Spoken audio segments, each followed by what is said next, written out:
distinguished delegates, honored guests, welcome to the opening of the high-level segment on the occasion of the 30th session of the Conference of the Parties, the 20th session of the Conference of the Parties serving as the meeting of the parties to the Kyoto Protocol, and the 7th session of the Conference of the Parties serving as the meeting of the parties of the Paris Agreement. I now declare open the joint fourth meeting of COP30, fourth meeting of CMP20, and fourth meeting of CMA7.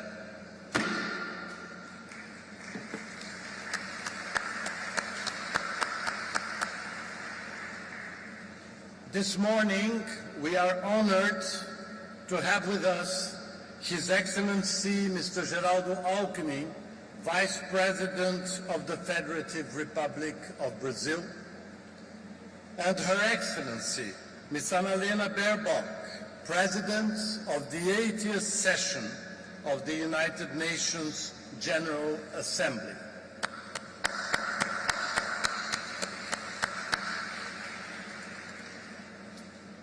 Dear delegates, I now invite you to watch a short film. Before we begin, allow me to briefly introduce the images and the music you are going to see and hear.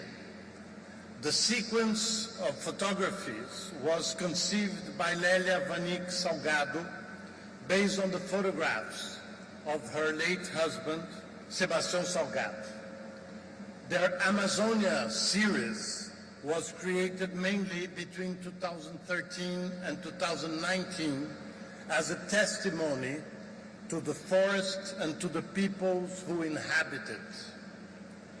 Born in 1944 in Minas Gerais, Sebastião Salgado became a global reference in documentary photography.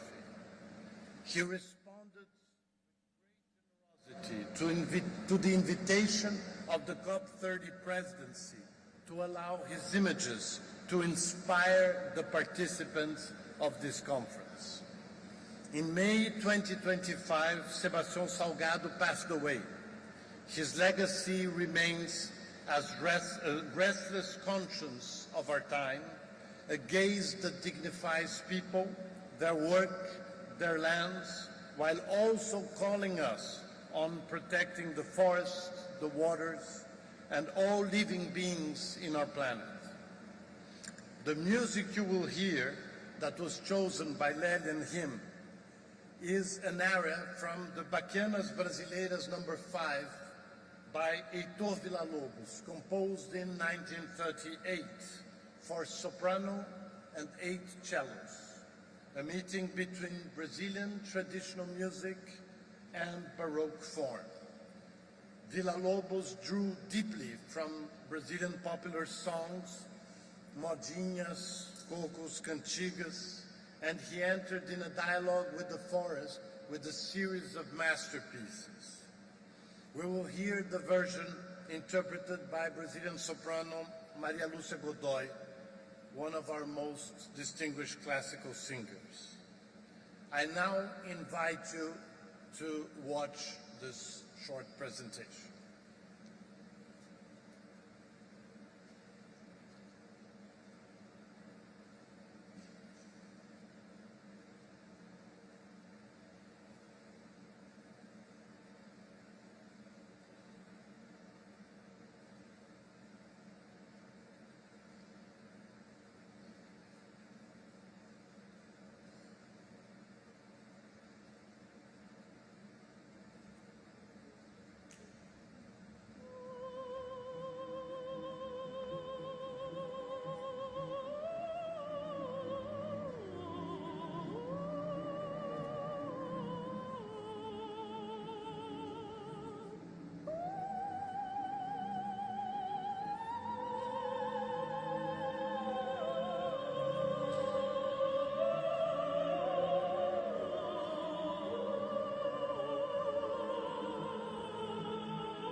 to invite to the podium His Excellency Mr. Geraldo Alckmin, Vice President of the Federal Republic of Brazil.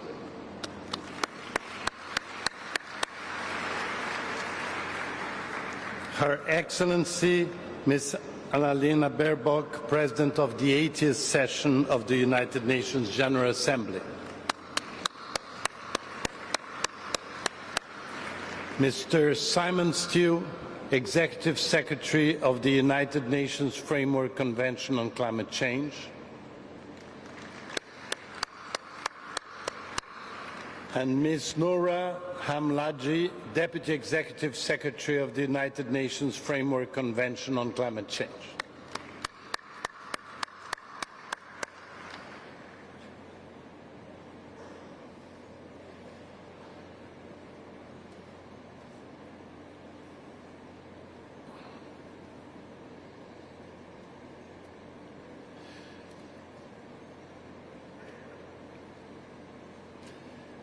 I would like to acknowledge here the presence of Mr. Juliano Salgado, son of the late photographer Sebastião Salgado, who is here as the leader of the Instituto Terra, a remarkable reforestation and ecosystem restoration initiative in the state of Minas Gerais, and thank his family for having allowed us to have this beautiful opening.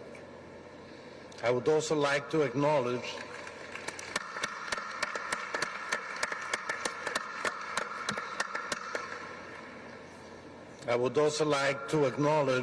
the presence of Roberta Lima Ferreira, the lifetime partner of our late Daniel Machado da Fonseca, a dedicated climate negotiator with deep sense of social justice, an extraordinary human being who left us far too early during the build-up of this COP.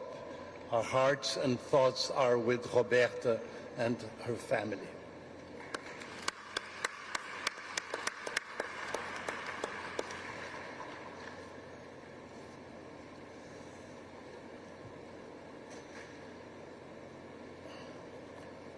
Distinguished delegates, it is my pleasure to invite the Executive Secretary of the United Nations Climate Change Secretariat, Simon Stew, to address the plenary.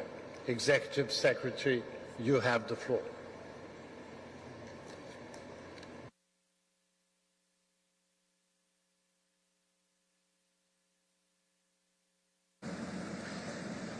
Excellencies, honourable ministers, your arrival meets COP mid-stride. We're no longer talking about what this COP must do. We are doing it, but we must strive for more. Negotiators are working around the clock.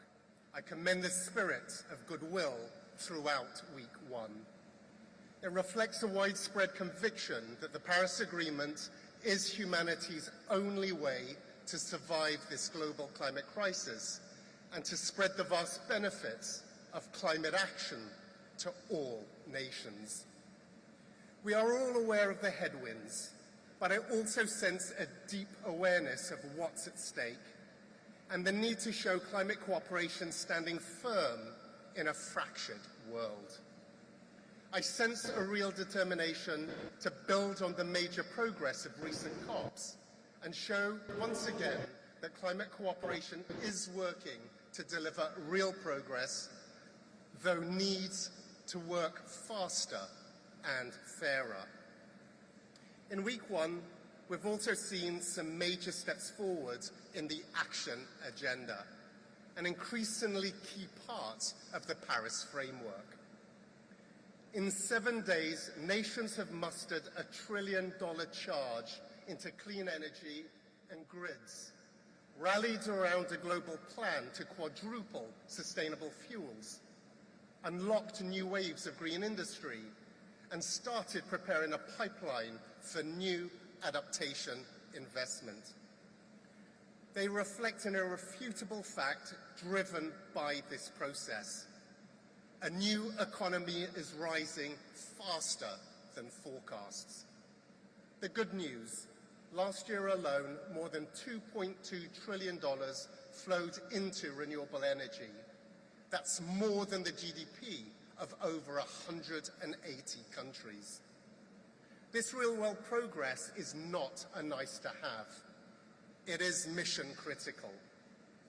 In this new era, much will depend on bringing our process closer to the real economy to speed up implementation and spread its vast benefits to billions of more people, as I've been saying.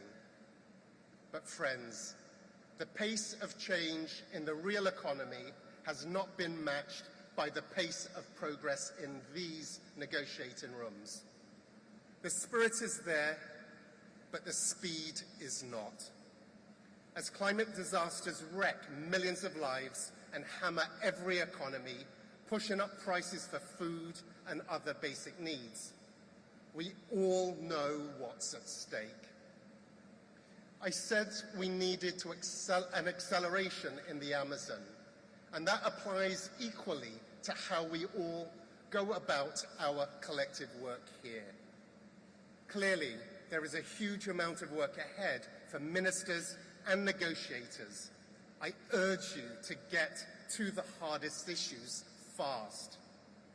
When these issues get pushed deep into extra time, everybody loses. We absolutely cannot afford to waste time on tactical delays or stonewalling. The time for performative diplomacy has now passed. Now's the time to roll up our sleeves, come together, and get the job done. The Secretariat will be with you every single step of the way. I thank you.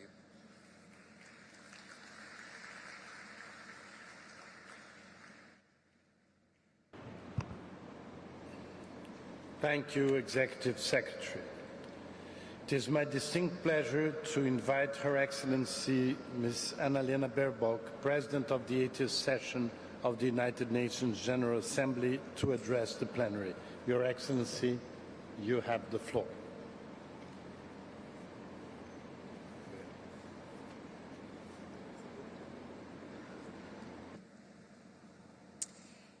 Vice President of Brazil, Geraldo Alckmin, Co-President, dear Andre, Executive Secretary, dear Simon, Excellencies, Ministers, distinguished delegates, citizens around the world. What better place to meet here in Brazil on the 10th anniversary of the Paris Agreement, but also the 80th anniversary of the United Nations, then the birthplace of the UNFCCC. Congratulations to Brazil and to the people and the government for this COP for the forest, but also for the COP for the people. Speaking today as President of the General Assembly of the United Nations, I can assure you, in these heavy geopolitical times, we all feel the headwinds and the backlashes. But this is not a moment of resignation. It's a moment of action. Those of us who have spent years in climate process know that the COP journey has never been one of easy, linear progress. It always came and it always comes in ebbs and flows. Through late nights and endless negotiations, we learned to push through the despair of Copenhagen and carried forward the triumph of Paris. That is why, especially as we celebrate 10 years of Paris, which is a long time span if we look at the effects of climate crisis, but very short-term for international diplomacy, I want to focus on the flows, on the momentum of the last 10 years. Because hope and courage, when shared, can be contagious. And because, frankly, we do not have the luxury of wallowing when people are counting on us. The climate crisis is unrelenting. It pays no heed to our frustration or to the denial of skeptics. We saw this when Hurricane Melissa barreled into the Caribbean 2 weeks ago. We saw it again last week at the Philippines, endured to near back-to-back typhoons. As the Prime Minister of the Bahamas said during UN High-Level Week in September, I quote, "We do not have the luxury of restarting and we do not have the time," end of quote. So let us look to the flows, to the positive shaping of our future. First, the unstoppable rise of clean energy. The Paris Agreement mentioned renewable energies only once. Those of you who have been there, you have to look for it in the papers. Many even doubting the potential of renewable energy. Talking about phasing out of coal was seen as almost sacrilegious. And now, today, 10 years later, short period in international diplomacy, we are transitioning away from fossil fuels altogether. We decided so 2 years ago. And renewable energies are cheap. They are now scalable. They are now the fastest growing source of power, accounting for 90% of new energy installation globally in 2024. We speak so often about tipping points in negative terms, but there are also the positive tipping points too. And this is one of them, maybe the most important one. You can demonize clean energy all you want, but 10 years after Paris, renewables are simply unstoppable. As they say, it's the economy, stupid. No investor wants stranded assets. In 2024, global investment in clean energy, as Simon Steele said, reached $2 trillion, 800 billion more than in fossil fuels. Our task now is to ensure that this innovation and the financing thereof reaches everyone, everywhere, especially those who have yet to benefit on it, especially on the African continent, because this was also the promise of Paris. The second flow is that innovation is no longer confined to a few countries or a few investors. We are innovating together interconnectedly. From last week's World Social Summit in Doha to the SDGs, from the Paris Agreement to Sevilla, from the Global Digital Compact to the new finance instruments emerging here in Belém, our job is to converge these agenda intersectoral. As early warning systems, resilient infrastructure, community preparedness are being transformed through digital tools that advance social justice and climate action at the same time. Social justice and climate actions are the same coin, the same two sides of the coin. It's already happening around the globe. It's happening on the ground. Just days ago, I met a young woman, a CEO, who developed a solar-powered, AI-enabled water purification device, crucial for flood-prone communities. That is the future. The third flow is this: the money exists. It simply needs to be redirected. In a world of abundance, the problem is not the availability of capital as such. It is where that capital goes. Last year alone, developing countries paid roughly $1.4 trillion in external debt servicing. Imagine what could be achieved if some of that burden were lifted and those resources reallocated to climate mitigation, clean energy, resilience and adaptation. We could forge stronger public-private partnerships. We could expand concessional finance. We could deliver on the Baku to Belém roadmap. As I said, this climate process comes in ebbs and flows. You may ask why I chose today, at the beginning of the high-level segment and the heavy negotiations about the flows. It's not naivety. It is because I have felt frustrated by global setbacks. But I've also been inspired time and again since Paris by the courage and determination of people who across regions and sectors pushed forward despite the headwinds. We have seen this movie before, and we know how it goes. Let us not wallow. The solutions are all out there, all over the world. We now have to connect them by focusing on our strongest and greatest strength, cross-regional cooperation. This is the new form of multilateralism. Or as you say here in Brazil, let us have a mutirão, meaning everybody joining forces. This collective power is stronger than ever. People, governments, businesses, finance actors. And the good news is, if flows are moving in the right direction, they are simply unstoppable. I thank you.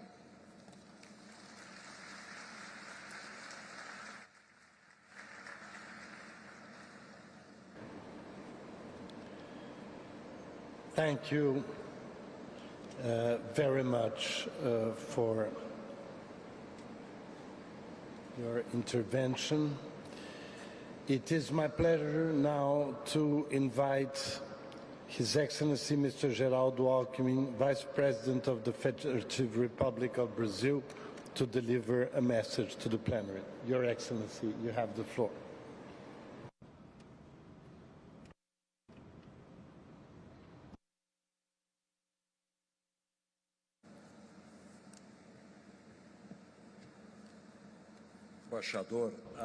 Ambassador André Correia do Lago, President of COP30, Annalena Baerbock, President of the UN General Assembly, Simon Still, Executive Secretary of the Framework Convention of the United Nations on Climate Change, Noura Hadmachi, Deputy Executive Secretary, Minister Marina Silva, Minister of Environment, Climate Change of Brazil, on behalf of whom I would like to welcome all the ministers, heads of delegation, and leaders here present. Ladies and gentlemen, it is an honor to be here in Belém, in the heart of the Amazon, the largest tropical forest in the world, at the opening of this high-level segment of COP30. Amid so many speeches, negotiations, one guiding principle must remain. This must be the conference of truth, of implementation, and above all, of responsibility. Responsibility toward the planet we inhabit, toward the people who live here, and toward the generations yet to come. We must all act in such a way that every decision taken today, be it political, economic, or environmental, contributes to preserving the conditions for life on Earth, protecting biodiversity, and ensuring justice between generations.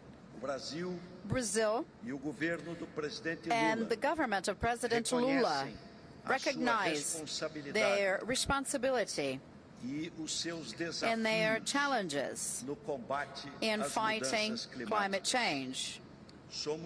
We are guardians of one of the largest biomes on the planet, and the Amazon is a vital pillar for global climate balance. Our commitment of all of us is to chart the pathways for a just energy transition and to end illegal logging. Ladies and gentlemen, the time for promises is over. Each additional fraction of a degree of global warming represents lives at risk, greater inequality, and greater losses for those who contributed the least to the problem. This is why this COP must mark the beginning of a decade of acceleration and delivery. The moment when speeches become concrete action, when we stop debating targets and begin, all of us, to meet them. Brazil arrives at this conference reaffirming its commitment to clean energy, to innovation, and to inclusion. We have the most renewable energy matrix among the major economies, and we are pioneers in biofuels and bioenergy. This year, the government of President Lula has increased to 30% the ethanol portion in the gasoline blend by law, and has increased to 15% the biodiesel in every diesel by law. And the energy transition must be just. It cannot leave anyone behind. We want it to generate jobs, income, and development for all regions, and serves as a model of cooperation for other nations. We also reaffirm our commitment to end illegal deforestation by 2030. The launch of the Tropical Forest Forever facility, which mobilized billions of dollars in investments, represents a new way of aligning preservation, the green economy, and social justice. Protecting the forest is protecting people, because human life and nature are inseparable. In this regard, we need to seek creative solutions in strategic areas, such as in bioeconomy, which values our natural resources in a sustainable way. Decarbonization, which is essential to reducing our carbon footprint, and which can be strengthened through a global coalition of regulated carbon markets that will establish transparent and collectively agreed upon carbon mechanisms, to which we expect more and more countries to comply. The protection of forests depends above all on those who live in them.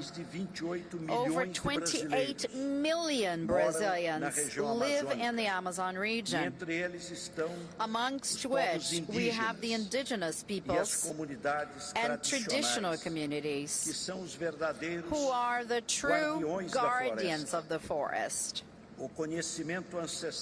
Ancestral knowledge of these peoples is one of the most powerful forms of ecological intelligence on the planet. The Amazon, in all its diversity, must serve as an example that it is possible to grow, produce, and conserve at the same time.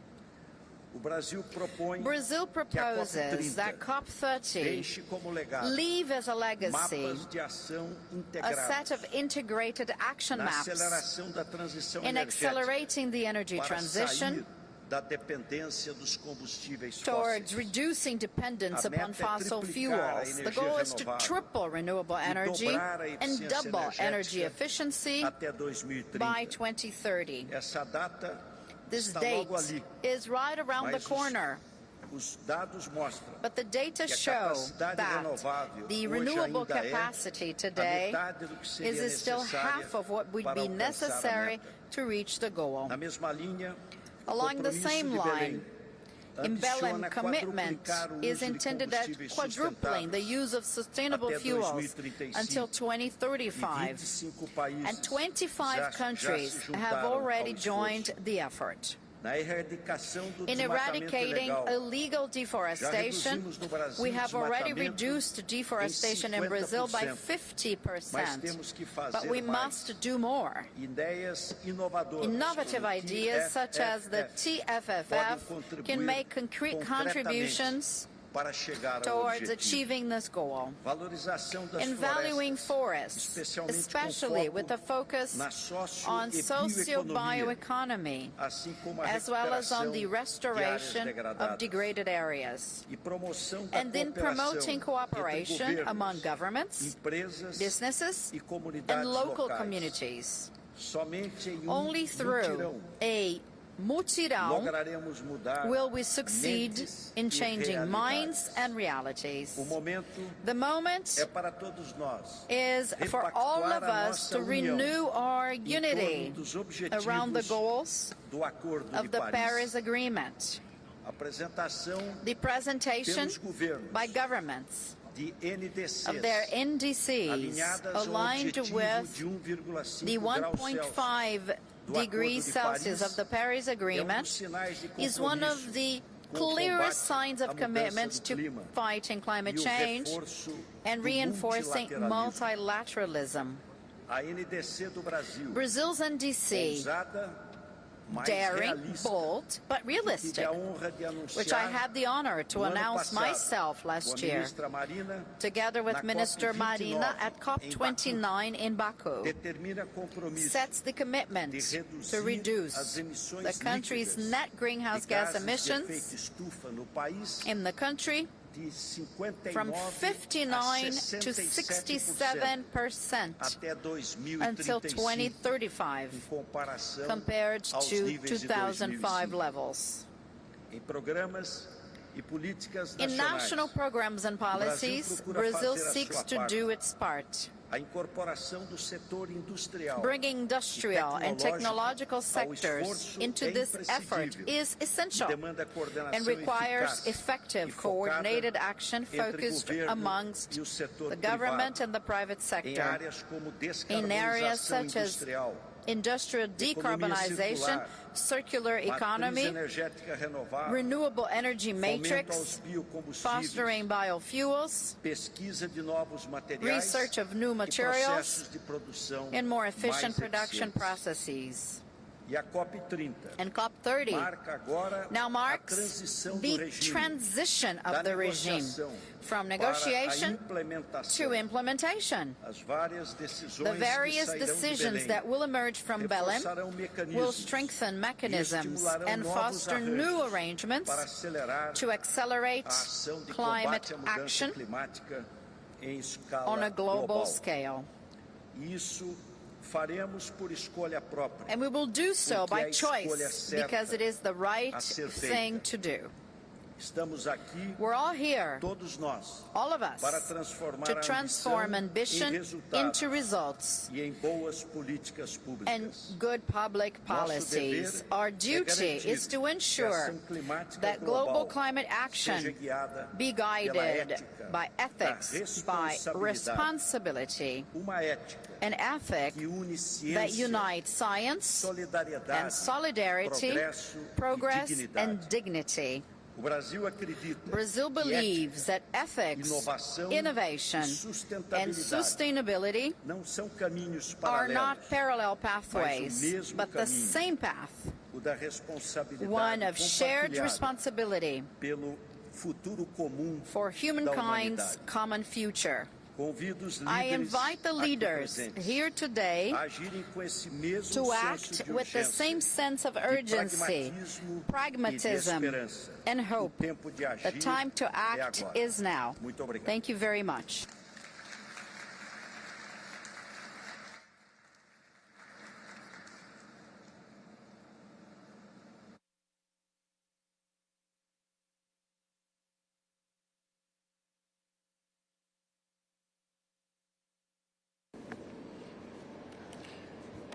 Thank you, Vice President Alckmin.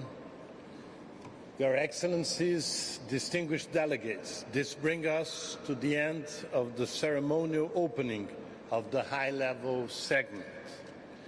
I'll ask you to remain in your seats to allow our guests to leave the podium before we begin the delivery of statements. So, just a 2-minute pause. I will accompany the authorities.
Your Excellencies, distinguished delegates, honorable guests, today representatives of parties and groups will deliver their national and group statements. I would like to inform Your Excellencies of measures in place to ensure effective time management. There is a 3-minute time limit for national statements and 5 minutes for group statements during the high-level segment. Speakers are strongly encouraged to ensure the statements do not exceed allotted times. Additionally, in line with the practice of other UN bodies and to ensure the smooth conduct of the meeting, a bell will be used to signal when the allotted time is exceeded. Statements should be as concise as possible, noting that full texts of the official statements will be made available on the UNFCCC website. And finally, please note that speakers who are not in the plenary at the time for delivery of their statement will be scheduled to speak at the end of the statements of the same category. This session will conclude at 1. Statements that have not been delivered by one will be moved to the afternoon session, scheduled to begin at 3. Your Excellencies, distinguished delegates, honorable guests, let us begin. It is my pleasure to welcome Her Excellency Ms. Sara Agustín Muñoz, Deputy Prime Minister of Spain. Your Excellency, you have the floor.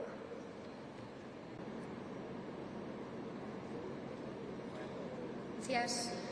Hace 10 años adoptamos juntos el Acuerdo de París, convencidos de que el multilateralismo ambicioso es la única respuesta posible contra la emergencia climática. Desde entonces hemos dado grandes pasos en un mundo en el que la neutralidad climática era impensable, dominado por la inversión en combustibles fósiles, ahora donde más de 100 países que representan el 80% del PIB mundial tienen objetivos de emisiones netas cero, en el que las renovables avanzan imparables y donde la adaptación progresa con más de 170 planes específicos.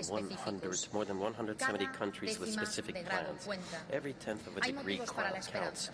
Pero aún queda mucho camino por recorrer. El cambio climático se acelera, sus impactos se intensifican, son más frecuentes, duraderos y con mayor alcance territorial. Hablamos de olas de calor, de incendios, de sequías, de inundaciones, huracanes, impactos que muchos de los que estamos aquí en nuestros países hemos sufrido. Aquí precisamente, en este espacio, en el pulmón de nuestro planeta, la Amazonia, sufre los fenómenos más extremos del cambio climático.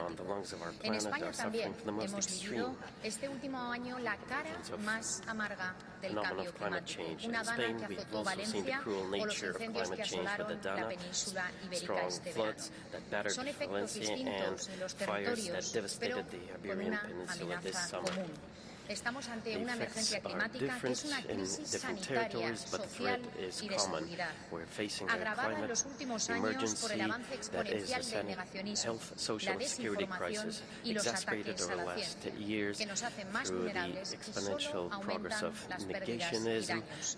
Solo con un esfuerzo colectivo y constante a favor de la ciencia podremos garantizar que la acción climática sea efectiva y sostenida en el tiempo. Necesitamos intensificar nuestros esfuerzos. Una acción climática con sinergias muy poderosas. Una agenda climática que es una agenda de salud pública, de justicia social, de prosperidad, de derechos humanos y paz. Una apuesta ganadora para todos, especialmente para los más vulnerables. Así lo hacemos en España, apostando por las renovables, por la eficiencia energética, por los planes de adaptación, por la transición justa, sin dejar a nadie atrás, haciendo que esta transformación también nos acerque a la igualdad de género real. Animo a que juntos trabajemos en la implementación de esta agenda, que es una agenda de oportunidades, y que la COP de Belén nos permita responder a las brechas de ambición implementando políticas de adaptación y de mitigación, movilizar recursos financieros a la escala necesaria y mantener vivo el objetivo de 1.5 grados. Avancemos en esta agenda de prosperidad. Tenemos que hacerlo por responsabilidad, por convicción y por oportunidad. Pueden contar con España. Gracias. We have to do it now because we have to do it with responsibility, conviction, opportunity, and you can count on Spain. Thank you. Thank you, Your Excellency. It is my pleasure to welcome His Excellency Mr.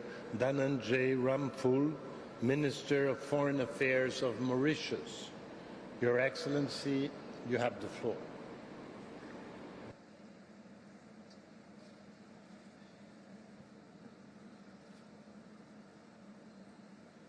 Mr. President, Excellencies, distinguished delegates, allow me first to thank Brazil for hosting us in Belém, gateway to the heart of the Amazon and the confluence of nature and humanity, a reminder of our collective responsibilities towards nature.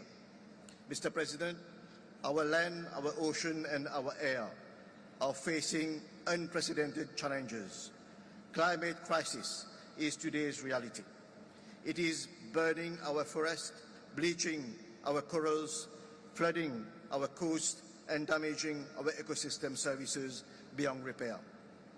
Our very existence is at stake. Excellencies, a decade after the promises of the Paris Agreement, despite our good intentions, we realize that we have not done enough. Our planet demands action now. COP30 must be the moment of truth, the moment we genuinely turn promises into progress, ambition into action. The ICJ has spoken. It is the duty of states to protect the climate system. Commitments are binding, both for cutting down emissions and for providing support for mitigation and adaptation. For Mauritius, as a small island developing state, the stakes could not be higher. We contribute next to nothing to global emissions, less than 0.01%. Yet, we participate in the global commitment to reduce emissions. Our NDC 3.0 commits to cutting emissions by 40% and achieving 60% of renewable power. We are investing in clean energy, decarbonizing key sectors, restoring our mangroves and forests, and protecting our reefs. Is everybody contributing their fair share? That's the question. The latest NDC synthesis report confirms the huge gap in responding to the urgency of reducing emissions. Excellencies, our ocean is our lifeblood, our heritage, and a primary economic engine. Our very existence depends on healthy oceans. Mauritius is diverting critical national resources from development to address coastal erosion and reef restoration. The 2025 UNEP Adaptation Gap Report reveals a funding chasm.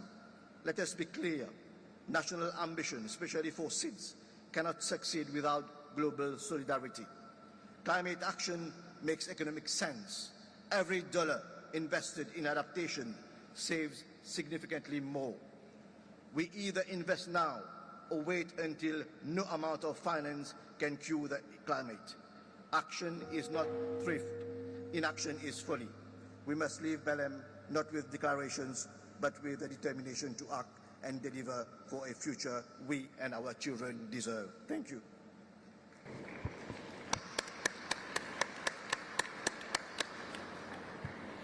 Thank you, Your Excellency. It is my pleasure to welcome His Excellency Mr. Yalchim Rafiev, Deputy Minister of Foreign Affairs of Azerbaijan. Your Excellency, you have the floor. Dear Mr. Co-President, Excellencies, distinguished delegates, ladies and gentlemen. It's a privilege to speak here today, 1 year after COP29 in Baku. Last year, Azerbaijan, under the leadership of the President Ilham Aliyev, hosted one of the most productive COPs ever and guided the process to success. We worked with determination, bridged divides among parties, reinforced multilateralism, and achieved consensus on issues that had eluded resolution in previous negotiations. We successfully concluded mandates addressing all pillars of the Paris Agreement. This included the adoption of the new collective quantified goal, a landmark commitment to mobilize at least $300 billion annually for developing countries by 2035, and the largest ever UN negotiated financial package. We also agreed to set a goal of scaling up climate finance to $1.3 trillion per year by 2035, and the COP29 and COP30 presidencies recently released Baku to Belém roadmap to guide us on how to achieve this target. Excellencies, Azerbaijan has already submitted its NDC 3.0, reflecting our commitment to Paris Agreement. Even though we submitted our updated NDC 2.0 only 2 years ago, and despite major challenges linked to a large-scale reconstruction and demining activities across the 20% of our territory liberated after 3 decades of occupation, Azerbaijan is determined to advance more ambitious climate action. Our new target is to cut emissions by 40% by 2035. This advances our previous 2050 goal by 15 years, marking a significant increase in ambition. Our new NDC is also economy-wide and covers all sectors, including power, buildings, oil and gas, transport, industry, waste, agriculture, and land use. Ladies and gentlemen, Azerbaijan, like many other countries, is facing serious pressures from climate change. Floods, droughts, forest fires, and many other issues are increasingly affecting our region. Alongside these challenges, we are also confronted with an unprecedented threat of the rapid decline in the water level of the Caspian Sea, the world's largest inland body of water. The pace at which the Caspian is shrinking is alarming, with water levels falling by roughly 20 to 30 centimeters each year. This decline severely affects coastal communities, leads to receding shorelines, reduces fisheries, and poses growing risks to port operations.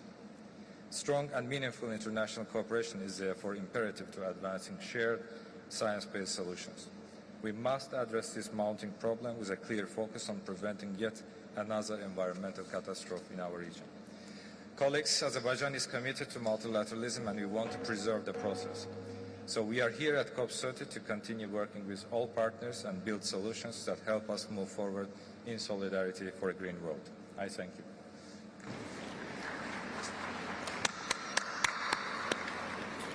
Thank you, Your Excellency. It is my pleasure to welcome prazer dar as boas-vindas, Sr. Lars Haggard, Ministro do Clima da Dinamarca, e Volker Hofstad,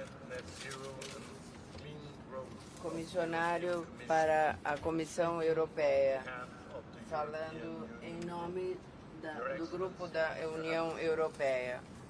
A palavra é sua. COP President, Excellencies, distinguished colleagues. Colegas, presidente, a mudança climática é real, já está afetando as nossas vidas ao redor do globo. Nós temos secas, temos enchentes. Agora, os extremos antes são normais e não há nada normal disso. E só fica pior. Nós somos guiados por ciências e evidências. Aqui na COP30, nós precisamos agir agora e nós precisamos agir juntos para cortar as emissões e adaptar às realidades do clima hoje e amanhã. No mundo, os nossos parceiros de todo o mundo podem contar na União Europeia.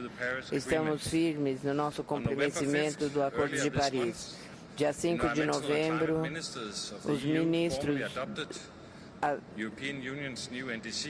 do novo NDC, sob o Acordo de Paris, a ideia é reduzir as emissões de gases 66,2% e 72,5%, abaixo de 90%, e estamos cobrindo todos os setores da economia e todas as emissões de gases. Isso é uma meta ambiciosa para uma redução até 2040. Isso vai estar escrito na lei como o nosso alvo para 2040. Nós temos uma jornada que é mais ambiciosa do que uma trajetória linear até 2005. Com esses objetivos, nós estamos firmes na ação contra a mudança climática baseada na ciência. Nós encorajamos todo mundo a responder com a mesma urgência. Acelerar isso também é um impulsionador de crescimento econômico e desenvolvimento social. Vai baixar os preços de energia, reduzir a dependência de combustíveis fósseis e promover a segurança nesse mundo. E também vai criar empregos de alta qualidade na Europa. Nós precisamos agir sem demora. Juntos vamos dobrar a curva.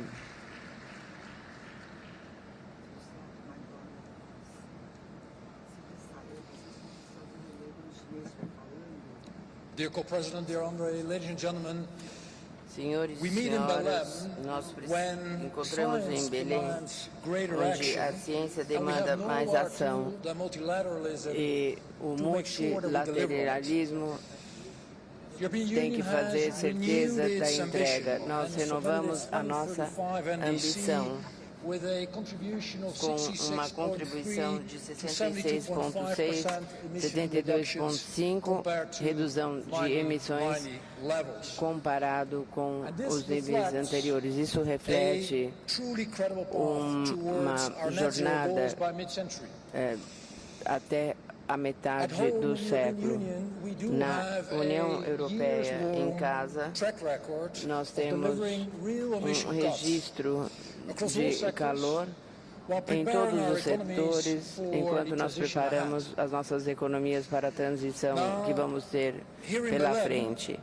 Aqui em Belém, nós precisamos assegurar que nós... First, we do need a collective response plan that helps us close the gap between where we are today and where we need to be. We're going in the right direction, absolutely. But we need to go there faster, and we need to go there together. We must speed up the global energy transition by implementing the global stocktake, basically by producing more renewables, by boosting energy efficiency, and using all tools, including carbon pricing, while ensuring a just transition for everyone. Secondly, there's global resilience.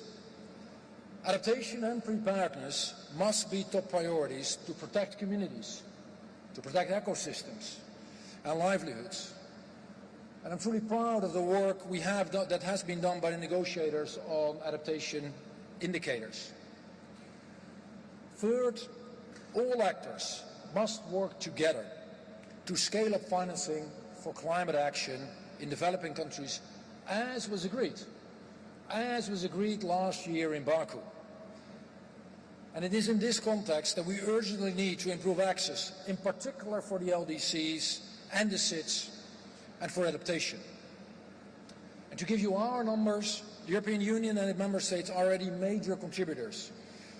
We have been doing 32 billion in public finance and 11 billion in mobilized private finance in 2024, and that was again a step up compared to the year before. And by the way, we continue to invite others who have the means to do so to join us in making sure we deliver on this endeavor.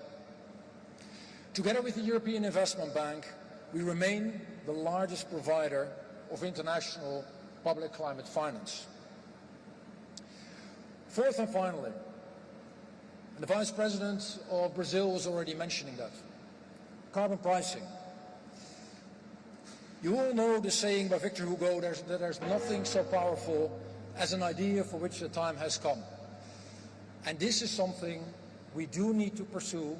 Pricing carbon is something we need to pursue with as many as possible, as quickly as possible. Thank you very much.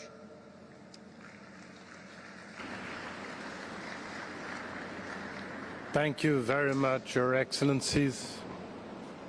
It is my pleasure to welcome Mr. Steven Victor, Minister of Agriculture, Fisheries and Environment of Palau, speaking on behalf of the Alliance of Small Island States. Your Excellency, you have the floor.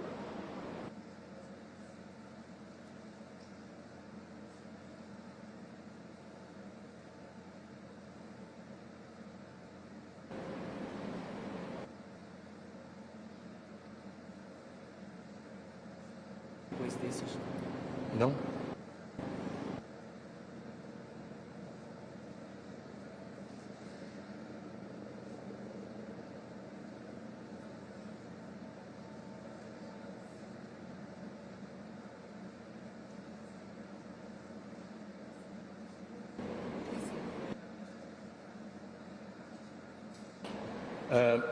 I would like to welcome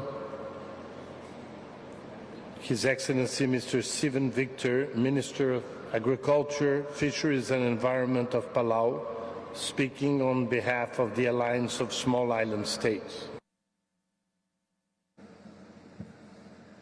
COP President, Excellencies, distinguished ministers, colleagues, Palau has the honor to deliver this statement on behalf of the 39 members of the Alliance of Small Island States. allow me to align with the remarks to be delivered by Iraq on behalf of the G77 and China. AOSIS extends its sincere appreciation to the government and the people of Brazil for the warm welcome here at COP30 in Belém. Here at COP30, which President Lula has dubbed the Cup of Truth, we must be honest with ourselves and with each other. The latest science is clear. We are dangerously off track to limiting global warming to 1.5 degrees. Our collective response has not yet been matched the scale and urgency of this crisis, worsening the impacts across the planet. This is why for small island developing states, 1.5 degrees is not a political slogan.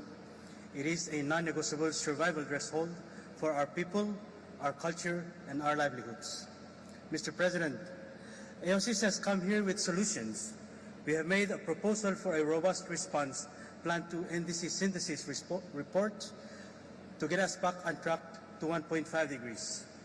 Our goal is not to finger point or undermine the Paris Agreement policy cycle. Instead, it is to have us work together with trust to close the ambition gap to 1.5 degrees, which the International Court of Justice advisory opinion affirmed as the legal benchmark and scientifically based consensus target under the Paris Agreement.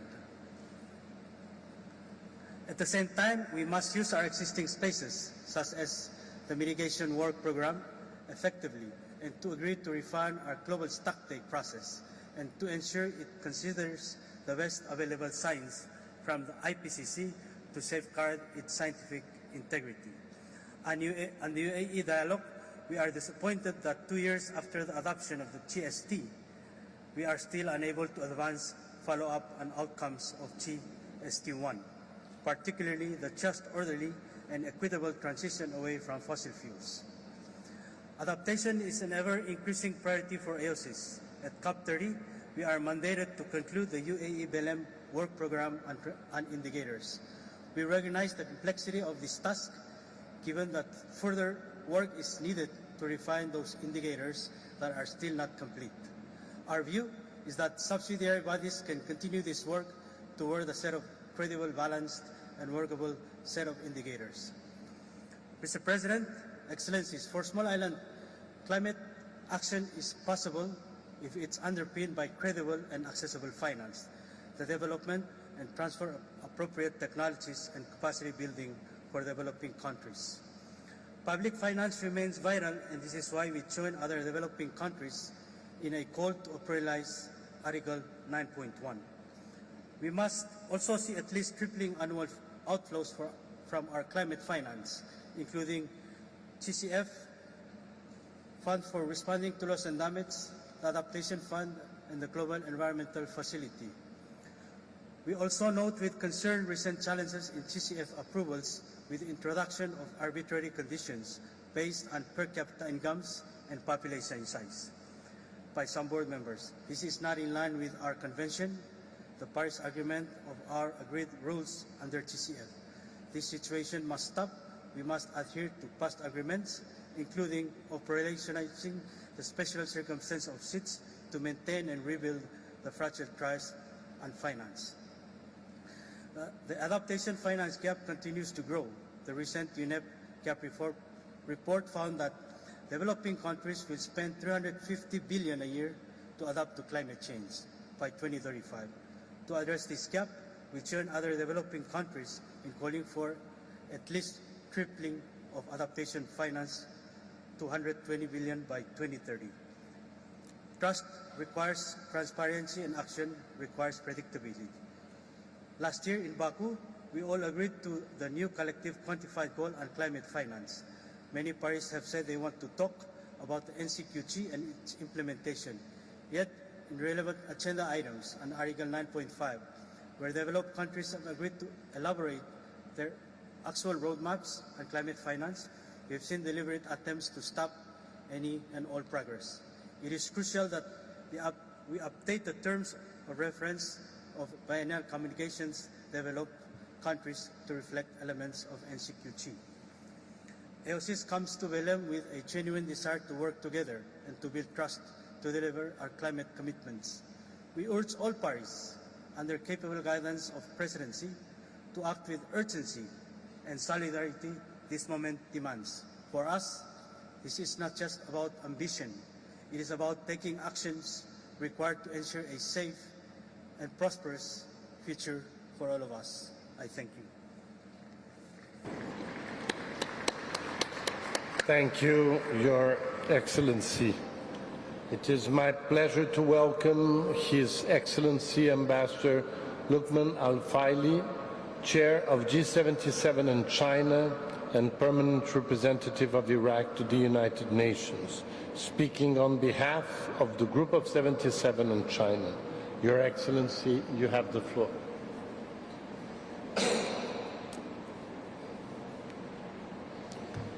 His Excellency Ambassador Andre De Logo, President of COP30, CMP20, CMA7. Executive Secretary of the United Nations Framework Convention on Climate Change, Mr. Simon Sillon. Excellencies, thank you for giving me the floor. I am honored to speak on behalf of a group of 77 and China. A longer version of the statement will be provided later. Group of 77 and China appreciate the positive environment outcome of this week one. We look forward to having the positiveness continued and allowing us to move toward a successful outcome for this COP. Scaling up climate finance in accordance with the principles and provisions of UNFCCC and Paris Agreement formed the core of the priorities for G77 and China. At COP30, we must secure outcomes that enable the provision and mobilization of finance for developed countries at the necessary scale and quality, while addressing the systematic disenabler of climate finance. This includes ensuring a successful outcome on the agenda item related to climate finance. Further, it's important to highlight the importance of Article 9.1 of the Paris Agreement, which forms a cornerstone of climate finance, as well as Article 9.5, which is a key to ensuring the predictability of climate finance from the developed countries, in a manner that enables developing countries to effectively plan their climate action.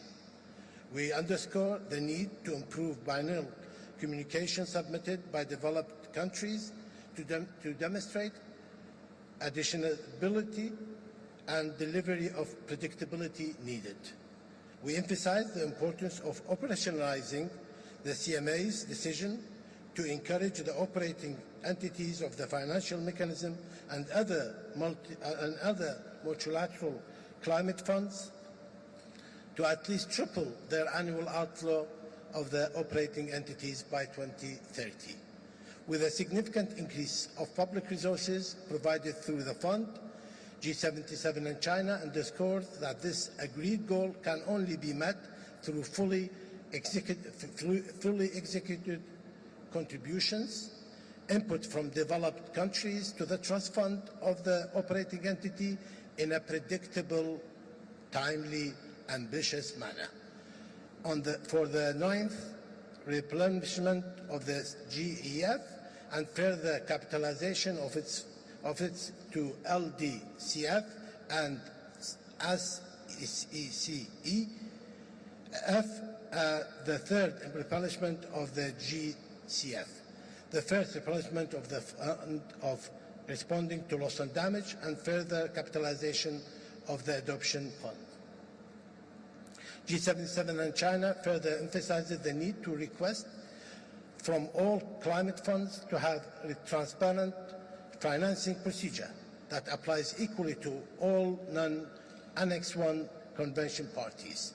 G77 and China further expresses grave concern regarding the application of unilateral and contradictory policies on the project proposed by UNIDO on behalf of Sultan of Oman in the Green Climate Fund by a minority of board members representing a few developed countries. On the adaptation, G77 and China highlight the importance of agenda items related to GGA and national adaptation plans.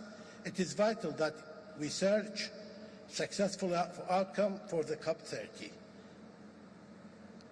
We stress the importance of means of implementation and implementing adoption effort under GGA, and that GGA outcomes need to contain a strong reference to finance flow from developed to developing countries.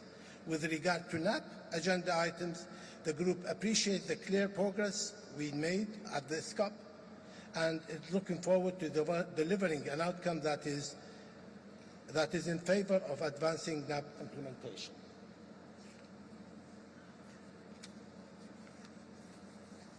In closing, G77 and China urges the international community to act in a unity in addressing climate change, consistent with the principles of equity and common but differentiated responsibility and respective capabilities.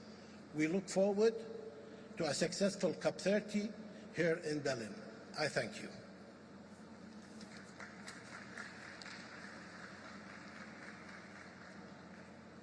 Thank you, Your Excellency.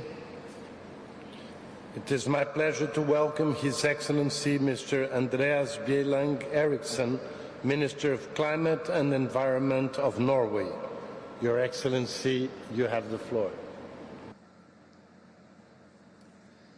President, 10 years after Paris, we can conclude that the Paris Agreement is working. Countries are setting climate targets and implementing them. The global energy transition is picking up scale and pace. COP30 must celebrate that multilateralism is delivering while facing what science tells us. Limiting global warming to 1.5 degrees will require us to enhance ambition and accelerate implementation. Therefore, Norway is stepping up.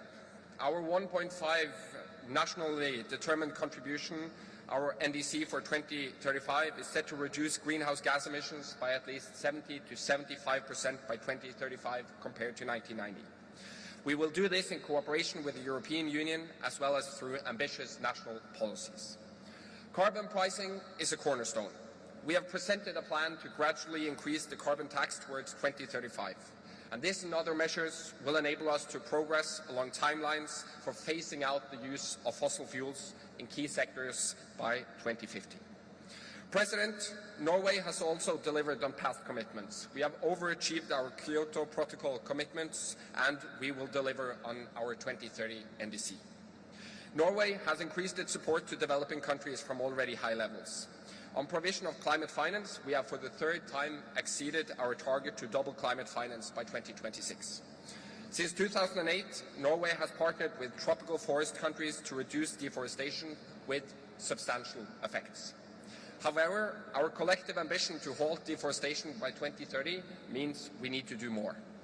Norway therefore announced a conditional investment to the TFFF of up to $3 billion over 10 years, and I salute Brazil for this important initiative.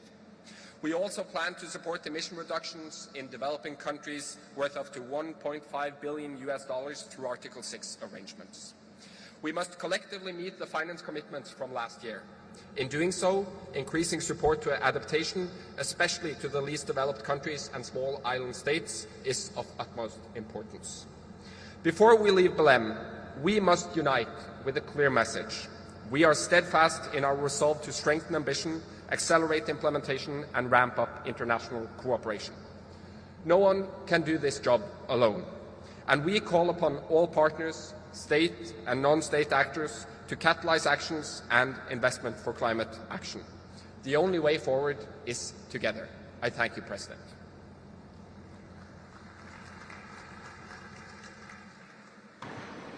Thank you, Your Excellency. It is my pleasure to welcome His Excellency Mr. Matthew Samuda, Minister of Economic Growth and Job Creation of Jamaica. Your Excellency, you have the floor.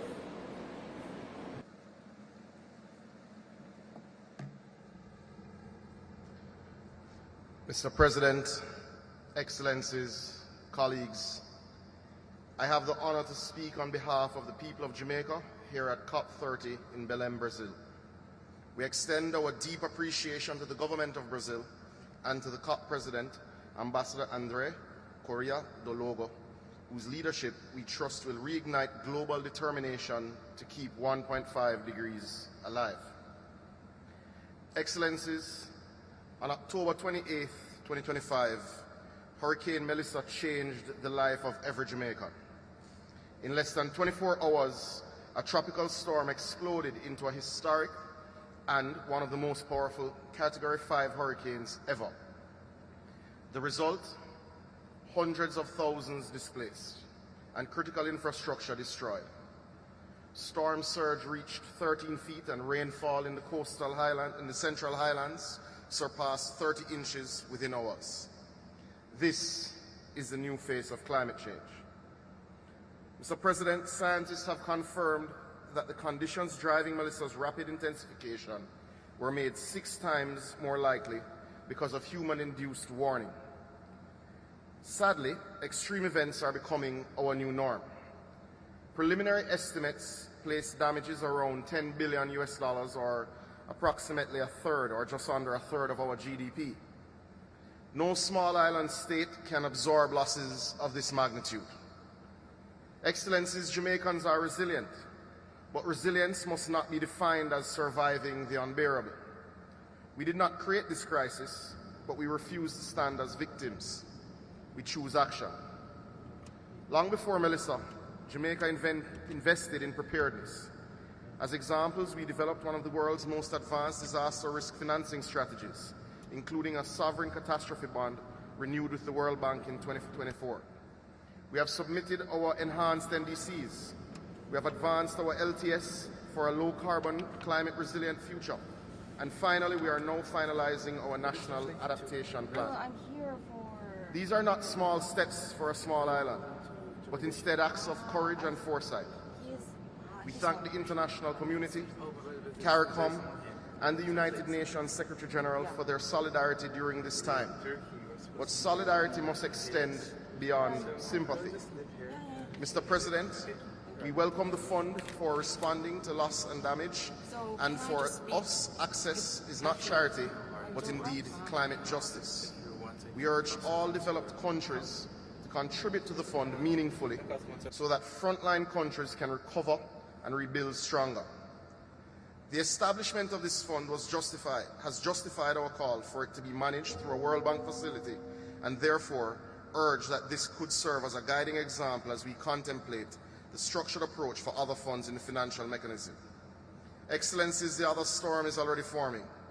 Our only defense is ambition, financing, and collective will.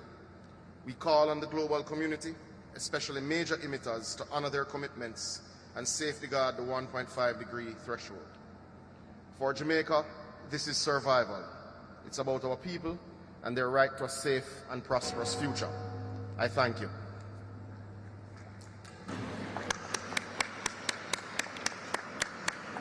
Thank you, Your Excellency. It is my pleasure to welcome His Excellency Mr. Armando Paino Enriquez Dajer, Minister of Environment and Natural Resources of the Dominican Republic. Your Excellency, you have the floor.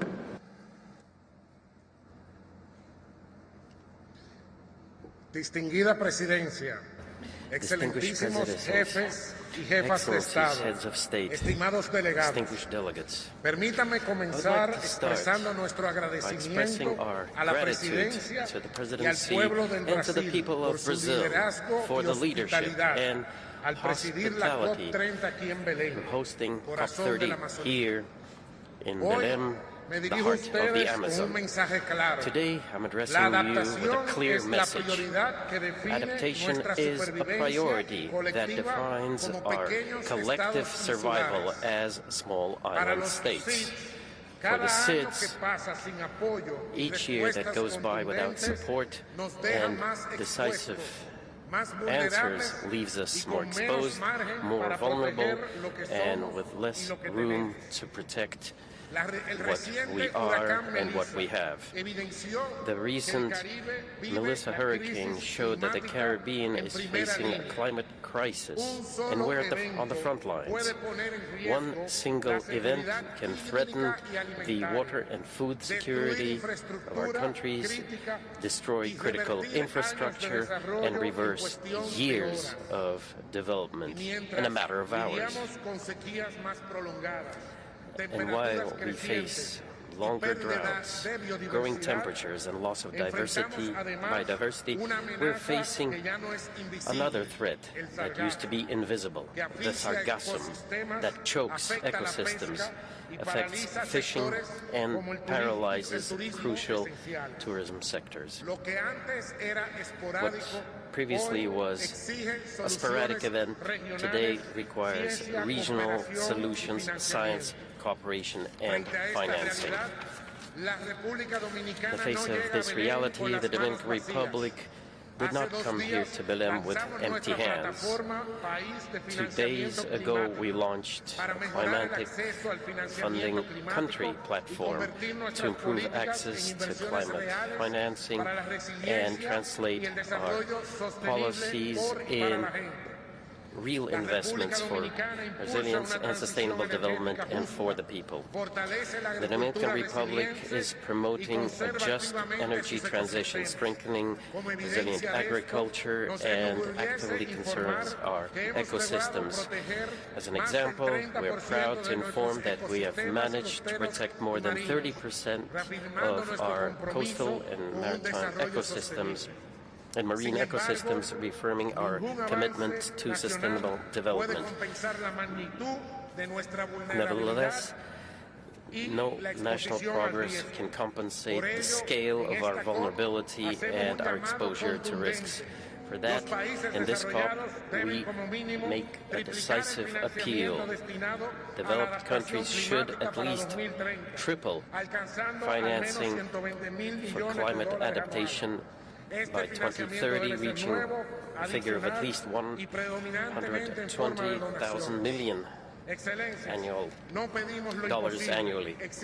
This funding has to be new, additional, and focus on grants.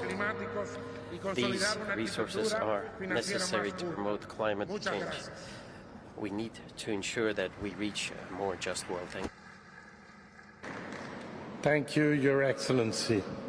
It is my pleasure to welcome Her Excellency Ms. Grace Fu, Minister of Sustainability and the Environment of Singapore. Your Excellency, you have the floor. Mr. President, climate change is outpacing our collective response. Geopolitical tensions and economic volatility are intensifying. Multilateral cooperation is under strain. Singapore reaffirms our commitment to work with the global community to progress towards our climate goals. We are one of 13 countries who submitted the 2035 NDC before the 10th February deadline. We pledged to reduce our emissions to between 45 to 50 million tons of CO2 by 2035, with a pathway to net zero in 2050. We have quadrupled our solar deployment from 2020 and are diversifying our energy mix through sources such as biomethane and electricity imports. We are also studying the potential deployment of nuclear energy. We are equally focused on adaptation and resilience. We are developing our inaugural National Adaptation Plan to address climate impacts, including sea level rise, urban heat, and food and water supply resilience. We are working with our ASEAN partners to advance the ASEAN Power Grid, a key enabler of the region's energy transition, and develop carbon capture and storage technologies.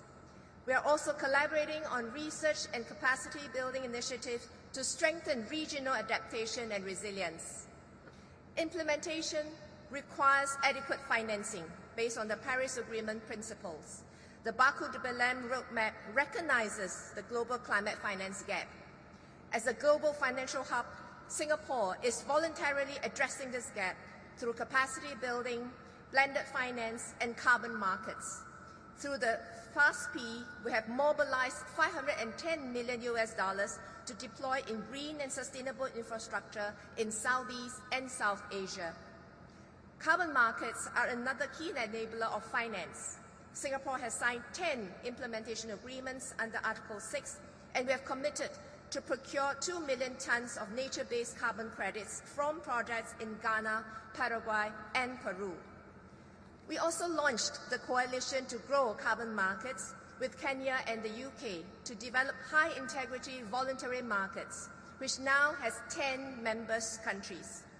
To help Asia phase out coal, we are developing energy transition credits with partners. Singapore reaffirms our full support for the COP30 presidency and the UNFCCC multilateral process. This is a critical time, requiring all parties to stand firm for climate action. I urge parties to assume collective leadership towards our climate goals. Thank you.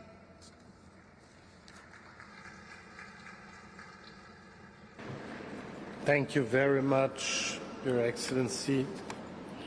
I would like to welcome His Excellency Mr. Flavien Philomel Joubert, Minister of Agriculture, Climate Change and Environment of Seychelles.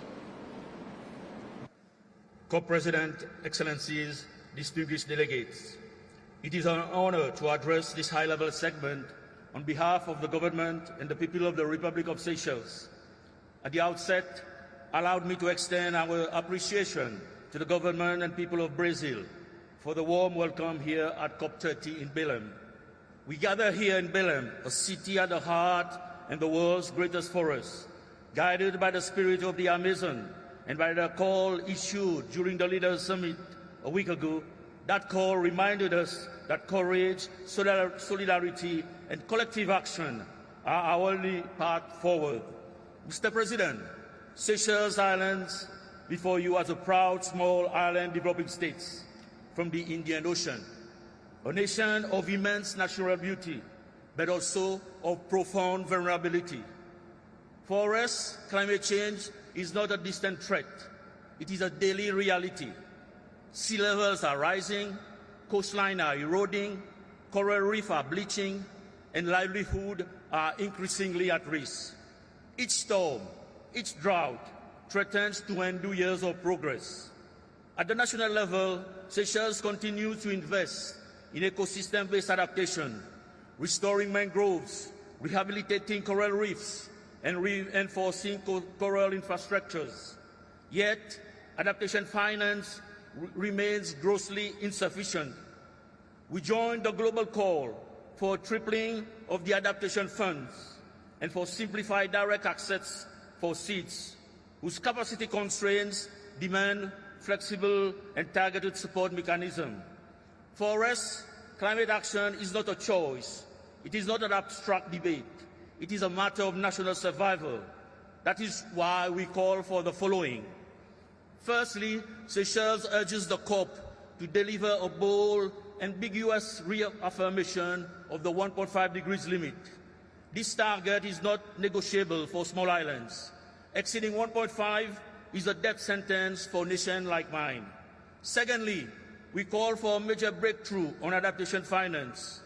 Promises alone will not hold back the rising seas.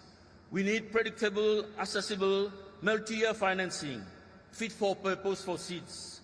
We welcome Brazil's leadership in mobilizing innovative financial instruments and ask that seeds be placed at the center of this mechanism. Thirdly, we urge parties to integrate blue carbon ecosystem, our mangroves, seagrass, and coral reefs into global nature-based finance frameworks, including those aligned with Tropical Forest Forever facility. For islands like Seychelles, these ecosystems are our forests. They protected our coastline and stored carbon and sustain our economy. Fourthly, on loss and damage, Seychelles welcomed the operationalization of the fund responding to loss and damage, a landmark achievement under the process. However, it must now be fully capitalized and readily accessible to those who need it most. We are doing our best, but we cannot survive or succeed alone.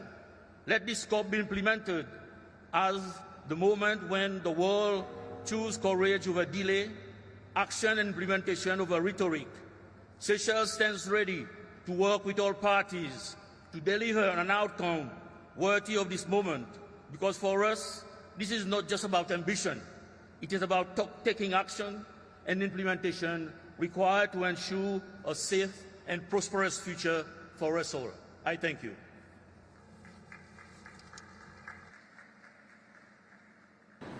Thank you, Your Excellency. It is my pleasure to welcome His Excellency Mr. Sungwon Kim, Minister of Climate, Energy and Environment of the Republic of Korea. Your Excellency, you have the floor.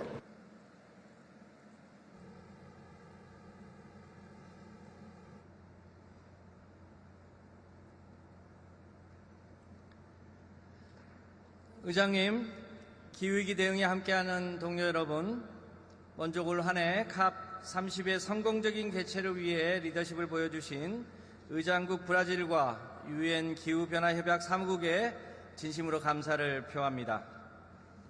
우리는 10년 전 파리에서 기후변화의 위협에 대한 전 지구적 대응을 강화하기로 약속한 바 있습니다.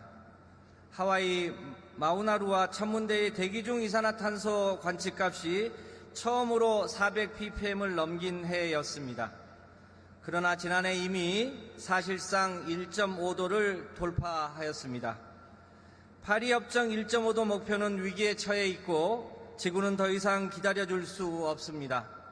기후위기에 대응할 기회의 창은 점점 좁아지고 있습니다.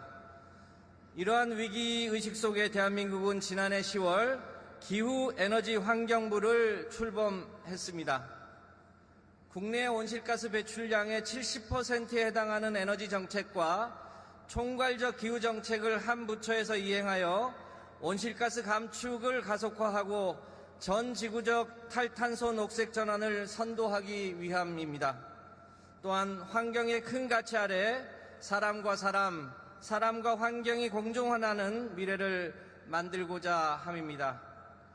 나아가 이 자리를 빌려 기후에너지환경부의 첫 번째 과제인 대한민국 2035년 국가 온실가스 감축 목표를 국제사회에 공표하고자 합니다. 우리는 2035년까지 국가 온실가스 배출량을 2018년 대비 53%에서 61%를 목표로 하여 감축하겠습니다. 파리 협정이 채택하고 10년간 국제사회의 노력으로 세기말 온도의 상승 전망을 약 1.5도 낮췄습니다. 그러나 파리 협정의 목표와는 여전히 괴리가 큽니다. 대한민국의 2035 NDC는 국제사회에 약속한 2050년 탄소 중립을 이행하고 더 나아가 1.5도 목표와 부합하는 감축 경로 달성을 위해 선도적으로 노력하겠다는 의지를 담고 있습니다. 한국은 전쟁의 폐허에서 글로벌 제조업 공급망의 핵심 플레이어로 성장했습니다. 또한 대중음악, 드라마, 패션과 뷰티 등 전 세계적 사랑을 받는 K-컬처와 수차례 위기에 맞서 시민의 힘으로 지켜낸 K-민주주의로 많은 국가들의 영감을 주고 있습니다. 한국의 새로운 도전은 K-녹색 전환입니다. 에너지 집약적인 산업 구조와 좁은 국토라는 어려운 여건을 혁신적 제조업과 AI 기술 경쟁력, 시민 참여 거버넌스로 극복하여 전 세계 녹색 전환을 선도하겠습니다. 예를 들어 AI와 데이터 센터로 인한 폭발적인 전력 수요 증가를 햇빛과 바람 에너지 기반 시스템으로 대응하며 이 과정에서 발생한 이익을 지역사회와 공유하겠습니다. 탄소 중립 AI 기술로 국민의 안전과 번영을 더욱 꼼꼼하게 챙기는 사람 중심 지속 가능 녹색 성장 전략을 범정부적으로 만들어갈 예정입니다. 한국이 일치 추진 중인 2026년 5월 UNFCCC 기후 주간을 통해 더 많은 미래를 공유할 수 있기를 기원합니다. 감사합니다. To overcome all the challenges, and we will continue to be the main actor in this context. Thank you very much. Her Excellency Ms. Mariam Tangara, Minister of Environment, Sanitation and Sustainable Development of Mali. Your Excellency, you have the floor.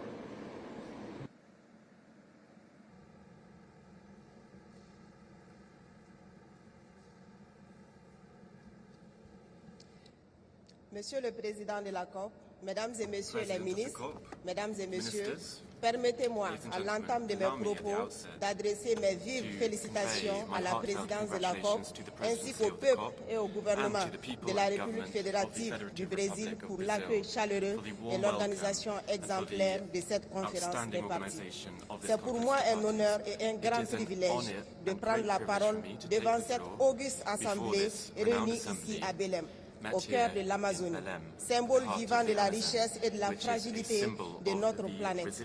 Je voudrais également transmettre les salutations fraternelles du peuple du Mali et de son gouvernement sous le leadership éclairé du président de la transition, chef de l'État, son Excellence le général d'armée Assimi Goïta, président de la Confédération des États du Sahel, résolument engagé dans la lutte contre les changements climatiques. Mesdames et messieurs, le Mali subit de plein fouet les effets néfastes et croissants des changements climatiques. Les études réalisées montrent que le pays est confronté aux sécheresses récurrentes, aux inondations, aux vents forts, aux fortes variations de température, provoquant d'énormes pertes en vies humaines et réduisant considérablement la résilience de nos communautés. En 2025, les pluies diluviennes ont causé d'importants dégâts matériels, des pertes en vies humaines affectant des milliers de personnes. Ces drames rappellent que la crise climatique n'est plus une menace lointaine. Elle est désormais une réalité quotidienne impactant nos écosystèmes, nos villes et notre quotidien. Mesdames et messieurs, le Mali, vaste pays sahélien dont les 2/3 sont désertiques, dépendent principalement de l'agriculture, de l'élevage, de la pêche et de la foresterie. Ces activités vitales qui emploient plus de 80% de la population active sont aujourd'hui gravement perturbées par les effets du dérèglement climatique, exacerbant les tensions autour des ressources naturelles et contribuant à fragiliser la région du Sahel. Conscient de ces enjeux, le nexus climat, paix et sécurité, reconnu comme l'un des principaux défis du Sahel, constitue désormais un cadre essentiel de convergence des initiatives novatrices. Le Mali, qui est un faible émetteur de gaz à effet de serre, demeure résolument engagé à jouer pleinement sa partition dans la lutte contre ce fléau planétaire. C'est pourquoi il a adopté sa vision 2063, accompagnée d'une stratégie nationale pour l'émergence et le développement durable et un plan d'action pour renforcer l'amélioration du cadre de vie des populations.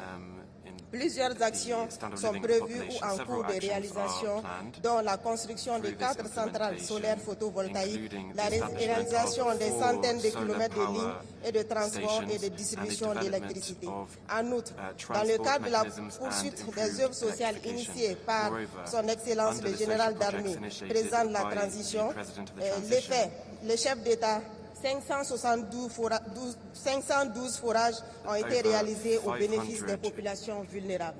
Enfin, la 3e génération de notre CDN en cours d'élaboration ambitionne de rehausser le niveau de notre ambition climatique. C'est le lieu également de rappeler que depuis le 6 juin 2024, les États du Mali, du Niger et du Burkina Faso ont décidé de créer la Confédération des États du Sahel avec comme principaux axes de diplomatie, la défense et le développement, lesquels intègrent une part importante des questions transversales climatiques et environnementales. Il convient de signaler toutefois que le Mali, à l'instar de bien d'autres États africains, regrette que les promesses répétées de la COP 2015 et la COP 2024 de Bakou peinent encore à se concrétiser. Les engagements sur le financement de l'adaptation, les pertes et dommages ou encore le transfert de technologies doivent enfin devenir réalité. Face à l'urgence climatique, la complexité de la tâche qui nous attend consiste à renforcer la gouvernance climatique.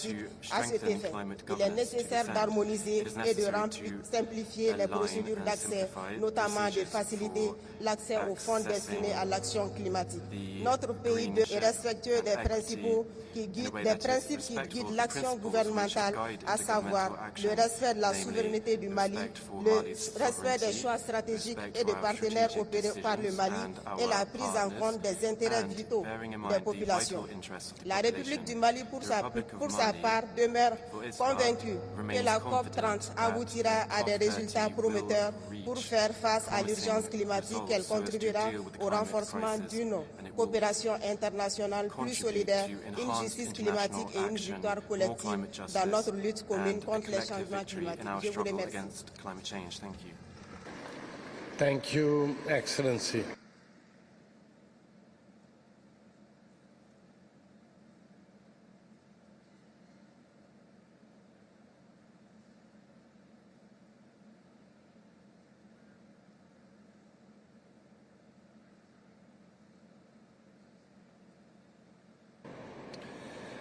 It is my pleasure to welcome His Excellency Mr. Roger Barrow, Minister of Environment, Water and Sanitation of Burkina Faso. Your Excellency, you have the floor.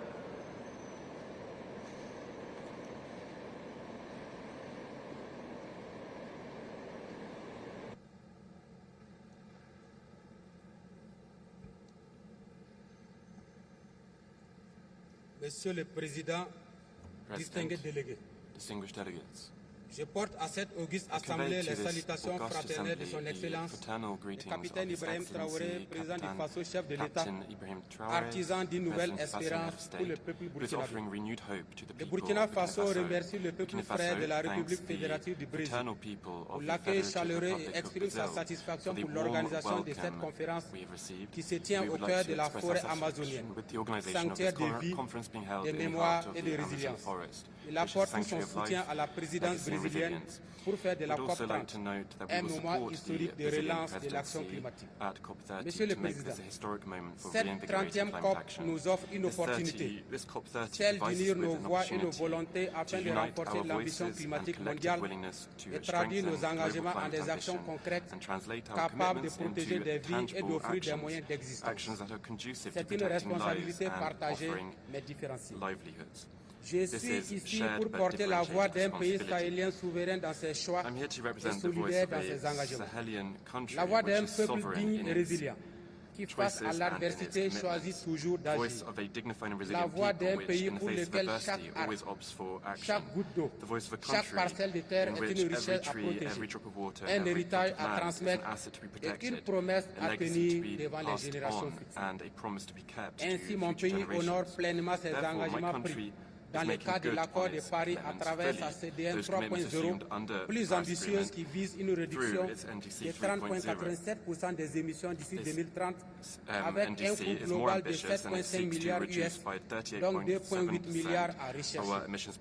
J'appelle à cette tribune une forte mobilisation des ressources pour la mise en œuvre du volet conditionnel des CDN. Aussi, le plan national d'adaptation 2024-2028, les stratégies RED+, la stratégie de sécurité climatique et les mécanismes endogènes de financement traduisent la responsabilité et l'engagement de mon pays en faveur du climat. Monsieur le Président, distingués délégués, sous l'impulsion du chef de l'État, le Burkina Faso mène une révolution populaire progressiste avec une coloration verte dans l'optique de contribuer à renforcer ses puits carbone, réduire ses émissions de gaz à effet de serre et renforcer la résilience des populations.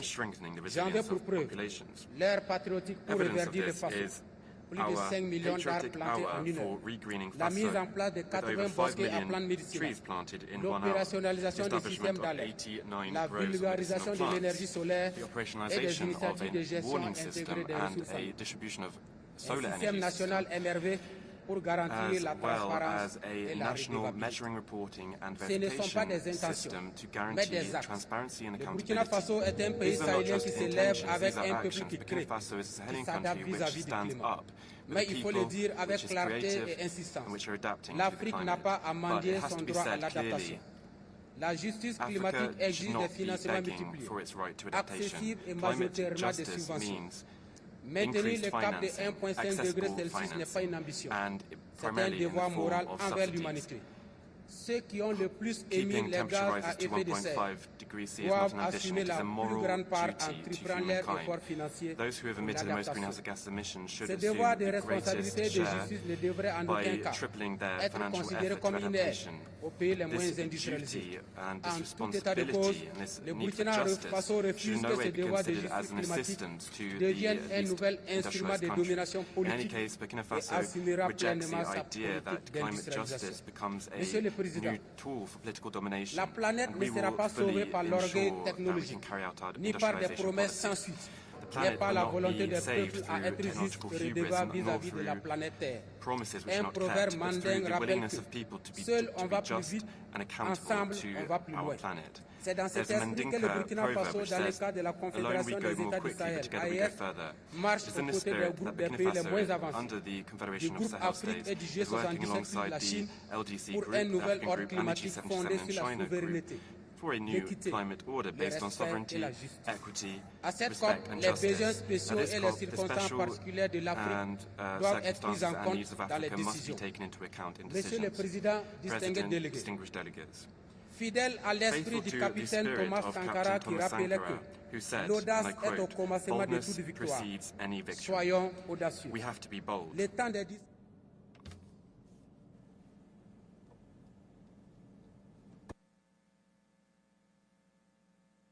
Je vous remercie. Thank you.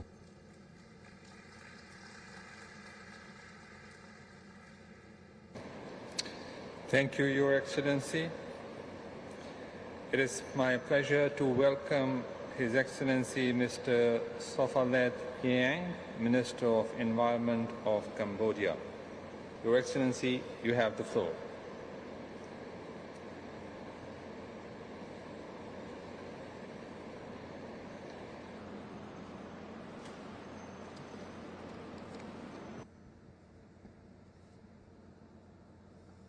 Excellency, Mr. President, Excellencies, ladies and gentlemen, the Cambodian delegation appreciates the Federative Republic of Brazil and the UNFCCC Secretariat for hosting the 30th UN Climate Change Conference here in the beautiful city of Belém.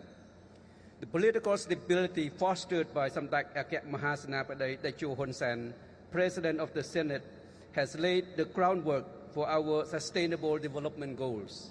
Under the leadership of Samdech Mahabawar Thapadei Hun Manet, Prime Minister of the Kingdom of Cambodia, Cambodia reaffirmed its commitment to the Paris Agreement by submitting its NDC 3.0 on August 8, 2025. This plan increases the country's climate ambition, outlining a clear strategy to reduce greenhouse gas by up to 55% by 2035, compared to a business-as-usual scenario. Cambodia's NDC 3.0 set a clear pathway for low-carbon and climate-resilient development across key sectors, including energy, industry, agriculture, forestry, and waste. On forests and ecosystems, Cambodia is scaling up nature-based solutions through restoring degraded landscapes and supporting biodiversity conservation and local livelihoods. Cambodia welcomes the Tropical Forest Forever facility to provide resort-based financial support to tropical forest countries.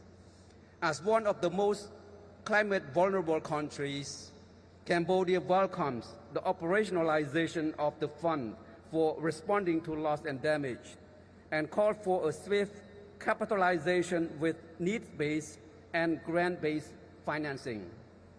On climate finance, Cambodia and other developing countries are calling for scaled-up, predictable, affordable, and accessible climate finance that truly reflects the scale of our shared challenge. Direct access to funds, simplified procedures, and mobilization of private and innovative finance will be key to unlocking climate ambition at all levels. Cambodia remains deeply committed to working with all partners to advance mutual benefits for people, economies, and ecosystems alike. I thank you.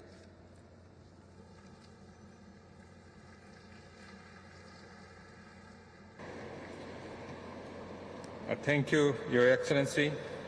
It is my pleasure to welcome His Excellency Mr. Aziz Abdul Hakimov, Minister of Ecology, Environmental Protection and Climate Change of Uzbekistan. Your Excellency, you have the floor. Honorable Excellencies, distinguished delegates, ladies and gentlemen. It is a true honor to address this distinguished gathering at COP30 here in heart of the Amazon, where we meet at a truly critical moment. The climate crisis is already reshaping nature and society with the rising temperatures, water scarcity, and environmental change affecting biodiversity, health, and economies. Dear colleagues, today, more than 20% of Central Asian region's land is degraded. It continues at a rate of 9 square meters per minute. Dear colleagues, can you imagine in just the 7 days of this COP, about 90,000 square meters of land have degraded, equal to food and income loss of 300 families' village. It is estimated that by mid-century, crop yields could be declined by 1/3. According to recent research, the temperature in Central Asian region already increased by 2.2 degrees Celsius, and this affects water resources available. Even achieving a commitment of 1.5 degrees, but in Central Asia region, it means would rises by double and exceed 3 degrees of warming. Glaciers in Central Asia shrink by 0.5% every year, already losing about 30% of their volume. The amount of water available per person in Uzbekistan has almost halved. Dear participants, in our new NDC 3.0, we target to reduce the GHG emission per unit of GDP by 50% by 2035 compared to 2010 levels, or 15% increased from our previous target. Under the leadership of His Excellency President Shavkat Mirziyoyev, Uzbekistan has placed climate action at the heart of its national development agenda. Guided by strategic vision, we are pushing ambitions and concrete goals, expanding renewable energy generation to 25,000 megawatts and increasing the share of renewable up to 54% within the next 5 years, reducing annual emission by over 16 million tons of CO2, expanding forests to 6.1 million hectares, including 2.3 million hectares in the RLC region with the Yashil Makon program, aimed to increase the greenery spaces from 4% in 2016 up to 30% by 2030, achieving 95% coverage of solid waste collection with 35% of waste used for energy generation. There are not just targets on paper, there are concrete actions on our path towards a greener, sustainable and climate resilient Uzbekistan. Honorable delegates, Central Asia, one of the regions most affected by climate change, is taking coordinated action to strengthen mitigation and adaptation with the governments, civil societies, businesses and scientists.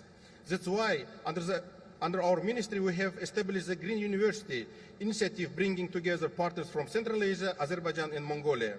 Dear delegates, using this opportunity, I would like to invite all of you to participate at the 8th Global Environment Facility Assembly in Samarkand, May 31st to June 5th, 2026, and parallel event Eco Expo Central Asia. I thank you for your attention. Katar Ahmad.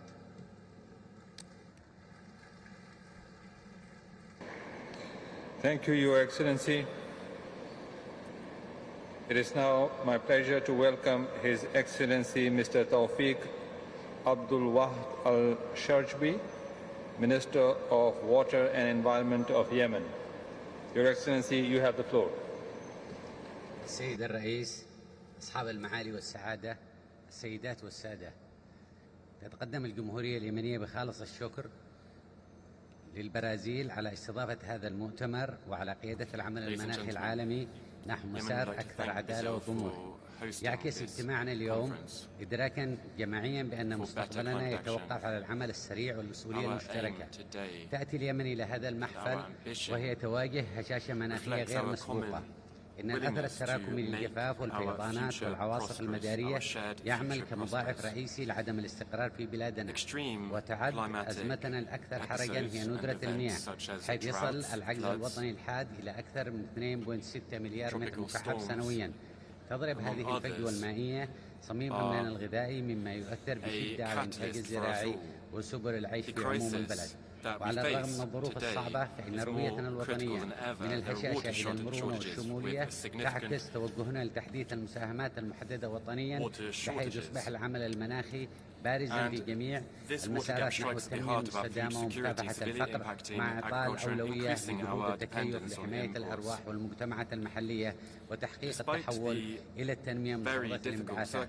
نحن ننفذ هذه الرؤية بنشاط ونعمل على وضع الصيغة النهائية لمساهمتنا المحددة وطنيا وإعداد تقرير الشفافية الدوري، وكذلك خطتنا الوطنية للتكيف. معالي الرئيس، إن طموحاتنا المناخية لا يمكن تتحقق من غير التمويل المناخي، كما أن نص روح المادة 9.1 هما أساس الثقة العالمية، ومع ذلك لا يزال الوصول إلى هذا التمويل صعبا بسبب حواجز هيكلية معقدة، مطالب بمعاملة عادلة وإجراءات أبسط وأدوات تعكس واقع الدول النامية. تؤكد اليمن دعمها لمطالب الدول الأقل نمو والموقف المشترك للمجموعة العربية بشأن الانتقال العادل، والأهم من ذلك تستحق الدول التي تعاني من الظروف الصعبة مثل الدول المتأثرة بالصراعات مثل اليمن معاملة خاصة في ترتيبات التمويل لمنع تحول فجوات التمويل إلى أسباب جديدة لعدم الاستقرار. السيد الرئيس، يعتمد انتقالنا على الوصول العادل والسهل إلى التكنولوجيا النظيفة من تحلية المياه ومنخفض التكلفة والزراعة الذكية مناخيا إلى نظم الرصد الفعالة، كما أن الاستثمار في بناء القدرات المؤسسية والبشرية أمر بالغ الأهمية لتنفيذ المشاريع بكفاءة. في الختام، تحمل اليمن إرادة واضحة وصادقة لتكون جزءا فاعلا من الحل. نحن نؤكد أن العمل المناخي هو الطريق الأكثر استقرار نحو تحقيق السلام والاستقرار المستدام.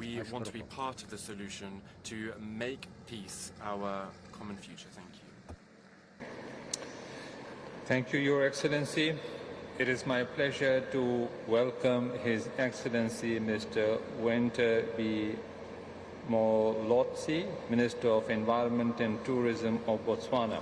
Your Excellency, you have the floor.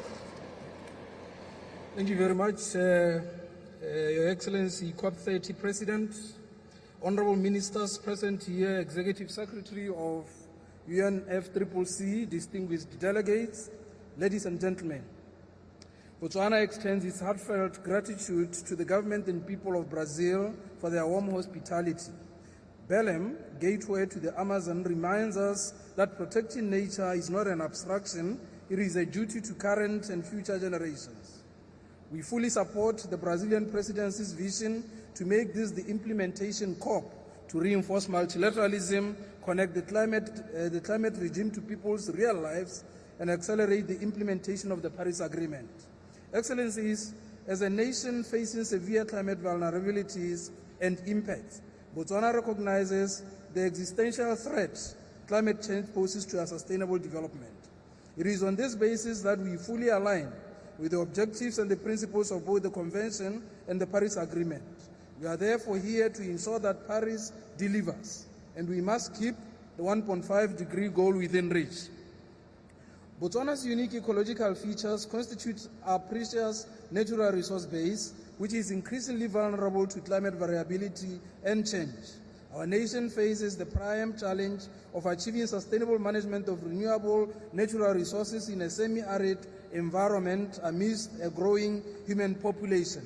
Our approach is guided by the sobering reality that Botswana may experience temperature increases of 1 to 3 degrees Celsius by 2050, consistent with best available science from the IPCC, with most models predicting rainfall declines of 10 to 25%.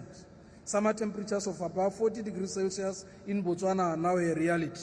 These changes directly threaten livelihoods, water security, agriculture, and energy, making climate action an urgent priority for our national development. Given Botswana's high vulnerability to climate impacts, adaptation remains our paramount priority. We continue to allocate substantial portion of our GDP to adapting to climate change, which should not be the case. We therefore call for a decision here in Belém that operationalizes the global goal on adaptation, linking targets, indicators, and the need for predictable grant-based finance to implement the GGA and its targets. A decision for the implementation of national adaptation plans is an urgent priority for Africa. Tripling adaptation finance is not an aspiration, it is a necessity. On indicators, we want to stress the importance of agreeing on indicators that are outcome-based, fit for purpose, align with the provisions of the Convention and the Paris Agreement, and do not shift obligations of the climate crisis to developing countries. Excellencies, Botswana has embraced a transformative approach to climate policy integration. The National Development Plan 12, 2025-2030. As the second implementation plan for our Vision 2036, NDP 12 represents Botswana's first comprehensive effort to align development priorities with the National Transformation Strategy and climate resilience. This 5-year plan, adopted by our Parliament, mainstreams climate action across all sectors of our economy. Green transition priority. Within NDP 12, green transition has been identified as a key development priority, accelerating our journey towards a climate-resilient economy. Whole of government approach. The government of Botswana is advancing the development of this national long-term low emissions development strategy in line with Article 4.19 of the Paris Agreement. This is not merely a compliance exercise. This strategy is designed to be the cornerstone that guides our nation's long-term climate and development trajectory. It is the critical instrument that will synchronize our national ambitions with global climate goals. Despite our minimal contribution to global emissions, Botswana has demonstrated its commitment to the Paris Agreement through submission of its nationally determined contributions and is currently revising it. Our NDC is at 15% reduction target by 2030. The attainment of this target, however, is contingent upon the provision of means of implementation from developed countries. We are hoping to achieve this target through renewable energy expansion 2030, through the implementation of solar photovoltaic, concentrated solar plants, and wind energy projects, and economic diversification, among others. On just transition, we need to address the scale and nature of the means of implementation, references to transitioning away from fossil fuels, the establishment of a just transition mechanism, and the scope of human rights language. Furthermore, while we transition, we call on developed countries not to impose unilateral trade measures that harm our fragile economies and welcome trade measures that enable fair access to transition's opportunities. Transition minerals essential for the Paris goals must be managed to support just transition pathways that address local impacts and enable value chain upgrading in Africa. On issues related to climate finance, delivery of pledges by the developed world, as well as setting a framework for a new deal on finance, it is of critical importance to know that finance is an important enabler of climate action. It is therefore imperative that climate finance be made available and accessible to developing countries to enable them to meet their set targets in their nationally determined contributions by 2030. We need to agree on the need to scale up climate finance to meet the growing needs of developing countries in line with the Baku-Belém roadmap target of mobilizing at least 1.3 trillion annually by 2035. It is our wish that the operationalization of the funding arrangement of the loss and damage financial mechanism is concluded during this COP, as this will be a huge milestone towards improving the livelihoods of our affected populations. Therefore, Botswana urges the parties to conclude on the agenda speedily. Let me conclude by pledging my support to the work ahead of us all. I wish to urge the COP presidency to direct the debate in a manner that could deliver timely results in implementation, including on means of implementation, particularly climate finance for adaptation and mitigation actions, technology development, and conclusion on the loss and damage. I thank you for your attention. Thank you, Your Excellency. It is my pleasure to welcome His Excellency Mr. Armando Rodriguez Batista, Minister of Science, Technology and Environment of Cuba. Your Excellency, you have the floor.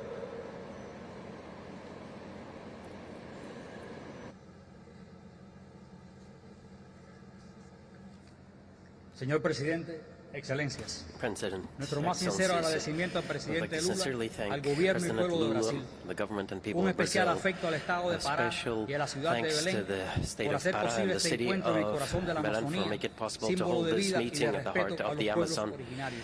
with full Señor respect Presidente, for the rights of indigenous comparezco en peoples. nombre de Cuba, President, un pequeño estado I'm insular en speaking on desarrollo behalf que enfrenta con of crudeza Cuba, las a consecuencias de la state crisis that we're climática facing global. directly Para the nosotros, impacts of el climate cambio change. climático es For una us, realidad climate change presente is que a erosiona real nuestras costas, saliniza reality acuíferos, affecting our coasts, intensifica huracanes undermining y provoca profundos aquifers, impactos en la salud, facing la seguridad hurricanes and alimentaria y la economía. impacting the health Hace apenas and unos días, food el security of the poderoso huracán countries. Melissa The Melissa atravesó hurricane el Caribe, afectando across the gravemente a Caribbean Cuba y otras recently tierras affecting hermanas. directly Sus vientos Cuba y and lluvias, sister alimentados countries. por un océano The anormalmente rains cálido, devastaron that were comunidades y arrasaron cultivos. exacerbated by Por hot otro weather lado, and el led to nivel medio del mar en devastations. nuestras costas podría Also, aumentar the 0.95 level of the seas metros para can 2100, amenazando increase 136 asentamientos 1 humanos meter y el by 6% del 21 territorio emergido. the 21st El century informe lineal affecting de transparencia populations. presentado a la Convención Now, the y la actualización de la transparency Constitución report that nacionalmente presented to determinada the son convention fruto de and la our ciencia NDCs y de la are a voluntad result of política de science nuestro and the gobierno. political will of our government. Invertir en ciencia e innovación no es Investing in opcional, science es la and base para innovation una is not acción an option. climática This is a efectiva foundation y for soberana. effective climate Señor action that is Presidente, sovereign. el impacto del President, bloqueo the estadounidense impact sobre of Cuba the blockade of the constituye una United barrera States against estructural Cuba para nuestra acción represents a climática. structural Las medidas obstacle coercitivas for our unilaterales climate actions. limitan el acceso a The financiamiento coercive internacional, measures limit access to encareciendo cada international proyecto, funding, cada inversión en making each resiliencia y project desarrollo bajo en emisiones. much more expensive. Mientras se nos exige cumplir con las metas del Acuerdo de París, in se nos order to niegan las comply herramientas para hacerlo. with the Paris Esta es Agreement, la we do mayor not have the injusticia tools climática to que achieve enfrentamos. this. La This is COP30 the ya ha major alcanzado un obstacle to resultado climate justice esencial, that we mostrar que face. el We multilateralismo have es to viable show that y la única forma multilateralism coherente is de lidiar con el viable, cambio and climático. it is the only way to Estamos deal with exigiendo climate change. justicia We y el urge cumplimiento de los justice compromisos de and los países compliance desarrollados with sustentados en sus commitments taken by responsabilidades developed históricas y countries las in line obligaciones with their historic contraídas bajo la responsibilities Convención and y el Acuerdo de obligations París. under the Cuba Convention and the está Paris haciendo su Agreement. parte. Cuba Hace is más de doing 3 what it décadas, has en to Río de do. Janeiro, a unos 3.000 Last kilómetros de esta hermosa ciudad de decades Belén, ago, con el profundo simbolismo to de the un south of contexto Belém, geopolítico cambiante, we took Fidel a Castro describió el commitment futuro que hoy contemplamos y cito: President cesen los egoísmos, Fidel Castro cesen los hegemonismos. made this Mañana commitment. será Let's demasiado put an end tarde to para hacer egoisms. lo que Tomorrow debimos it'll haber be hecho hace late mucho tiempo. Muchas gracias, to señor do presidente. what we had to do a long time ago. Thank you. Thank you, Your Excellency. It is my pleasure to welcome His Excellency Mr. Mike Elton Mafosha, Minister of Green Economy and Environment of Zambia. Your Excellency, you have the floor. Thank you. I wish to appreciate the COP30 presidents, Your Excellencies. I am deeply honored to speak on behalf of the people of Zambia at this very important conference. As we gather here in the final week of COP30, I wish to remind ourselves that for the least developed countries, including Zambia, climate change is no longer a threat, but our lived reality on a daily basis. We grapple with its multiple impacts every day. Currently, Zambia is recovering from the impacts of the 2023-2024 drought, the most severe drought we have experienced in over 40 years. The drought affected food, energy and water security and the livelihoods of millions of our people. We therefore wish to underscore the urgency of climate crisis as it threatens not only our economic development but also our very existence as a people. On our part, we will endeavor to proactively take significant actions to adapt and contribute to mitigation against climate change. In this regard, this year we submitted our third nationally determined contribution, NDC 3.0, in which we have kept our high ambitions of reducing emissions by 25% under domestic efforts, while indicating commitment and willingness to raise this ambition to 47% if we are to receive substantial external support in our climate action. As a country, we have progressively demonstrated our commitment by adding more sectors in our NDCs, moving from 3 sectors in our first NDC in 2016 to 6 sectors in our second NDC in 2021, and now 10 sectors in our NDC 3.0. This steady progress is intended to bring Zambia's climate action to an economic-wide approach, and we are getting close to that goal. Additionally, this year we submitted our first biannual transparency report and the 4th national communication underscoring our commitment to advancing the goals of the Paris Agreement through the enhanced transparency framework.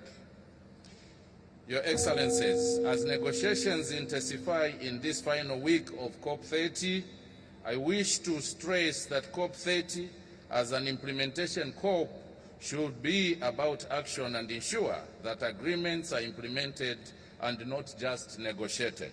COP30 should be an essential platform to forge common solutions to the challenge of climate change. Let me end by reminding ourselves that the planet Earth is our only home, and together we must act now, as our actions today will define the future of our planet. I thank you. Thank you, Your Excellency. It is my pleasure to welcome Her Excellency Ms. Diana Anda Luzaianu, Minister of Environment, Waters and Forests of Romania. Your Excellency, you have the floor. I sat on the roof of the house all night, looking at the neighbors, thinking whether or not the water will swallow us all. These are the words of Raluca, a victim of this year's floods in northern Romania, who managed to survive by climbing on the roof of her mother's house. During 1900s and 2024, in Romania, there were more than 100 catastrophic climate events that affected the lives of more than 2 million people, and the losses were up to $20 billion. Your Excellencies, it is an honor to address this Congress on behalf of Romania. For us Romanians, climate change, adaptation to climate change, they are not abstract concepts. This year alone, more than 100 localities in Romania faced water restriction due to extreme droughts. More than 30% of the territory of Romania is subject to desertification, making the lives of millions of people harder each year. One of the oldest forests in the European Union, found in my country, Romania, are starting to dry out, and scientists warn us that in the next 50 years, hundreds of thousands of hectares of forests will be lost because they will not survive to the new climate. So the message is clear. We must step up. These are not the realities that should be our future. There should not be a question whether or not we act in order to keep the temperature rise below 1.5 Celsius degrees. The only question that we should ask ourselves is how will we deliver the results that the next generations depend upon. We are proud members of the European Union, and we stand together with the commitment to decrease the greenhouse gas emissions from 66 to 72% by 2035. We are determined to do our fair share, and this is because we understand that climate change, at its core, it's a human rights issue. National efforts will not be enough. European efforts will not be enough. We need a global commitment. And yet we understand that the path forward is not easy. A just transition must take into account national context. We are not in a competition where some countries move ahead while others stay behind. We are together in a mission in which each state must support one another in order to achieve the greater good. We are not competitors, but brothers in the shared global responsibility. Dear colleagues, we are here at Belém in a mission of restoring trust, We need to show that promises lead to action, and that action actually deliver the results that the lives of the people in the next generation depend upon and the planet needs. After the floods in this year, Raluca told me one thing: you must not leave us alone in the face of these horrors. People are demanding action, and we must deliver. Thank you. Thank you, Your Excellency. It is my pleasure to welcome Her Excellency Ms. Sari Multala, Minister of Environment of Finland. Your Excellency, you have the floor. Excellencies, distinguished delegates, let me first thank our Brazilian hosts for all the hospitality and your leadership. Climate change and other global environmental crises cannot be solved without all of us working together. In 10 years since the Paris Agreement was adopted, we have made a lot of progress. But the science is clear. Much more is needed for keeping the temperature rise below 1.5 degrees. What the world expects from us in Belém is a clear message that we stand firm behind the goals of the Paris Agreement. We cannot let the 1.5 degrees goal slip away for good. Every fragment of a degree matters. Every action and every actor matters. The only way that we can keep the 1.5 degree goal alive is to rapidly move ahead with the transition away from fossil fuels. This is something we jointly agreed to do 2 years ago in Dubai. Major emitters need to lead the way. Affordable alternatives exist, and they have many co-benefits too. My country, Finland, is strongly committed to urgent and science-based climate action. In addition to our joint NDC with the EU and all its member states, Finland has set one of the world's most ambitious national targets to reach carbon neutrality by 2035 and carbon negativity soon thereafter. Our path towards a carbon-neutral economy is based on 3 pillars: rapid emission reductions, strengthening carbon sinks, and investing in innovation. Clean energy transition is actually Finland's success story. The Finnish power sector is almost carbon-free, as the renewables and nuclear power constitute almost already 95% of the total electricity production. Clean energy solutions have also helped us to break away from Russian fossil energy imports, create sustainable growth and well-being, and improve our comprehensive security. We cannot succeed without significant investments to research, innovation and clean technology. Finnish companies have expertise in smart and clean solutions, including the fields of energy, mobility, logistics, mining and built environment. Many of these solutions are presented here in Belém in our pavilion. We believe that climate action and growth go hand in hand. Investment for climate is also the growth and prosperity plan for this century. Excellencies, Paris Agreement gave us the global goal on adaptation. Here in Belém, we want to agree on a set of adaptation indicators. These indicators will help us in preparing adaptation plans and in tracking progress in adaptation action and resilience in our countries. I look forward to having these indicators agreed at COP30. Excellencies, in these times of uncertainty and accelerating change, we must work together, build trust between the nations and communities, and commit to a shared responsibility for the planet and the people. COP30 must send a clear message that the green transition is here to stay and that fossil fuels have no future. 10 years after Paris, let us make sure Belém will be remembered as a success too. Thank you. Thank you, Your Excellency. It is my pleasure to welcome His Excellency Mr. Jiwo Emmanuel Abdullahi, Minister of Environment and Climate Change of Sierra Leone. Your Excellency, you have the floor. Thank you, Mr. President. COP30 Presidency, Excellencies, distinguished delegates, I bring you greetings from the people and government of Sierra Leone. Allow me to congratulate the government of Brazil and the COP30 presidency for hosting this important conference in the beautiful city of Belém at the heart of the Amazon, one of the most vital ecosystems on our planet. Excellencies, I'd like to recognize the landmark agreement made 10 years ago in Paris that renewed trust in multilateralism. Over the past 10 years, a lot of progress has been made, but we need to do more. Sierra Leone stands before you today from the front line of a climate crisis that is hitting our people with increasing severity. Floods wipe out homes and livelihoods. Landslides claim lives. Rising seas continue to swallow islands and settlements and erode our coasts. Unpredictable rainfall endangers food security, and extreme heat threatens the health and economic stability of millions.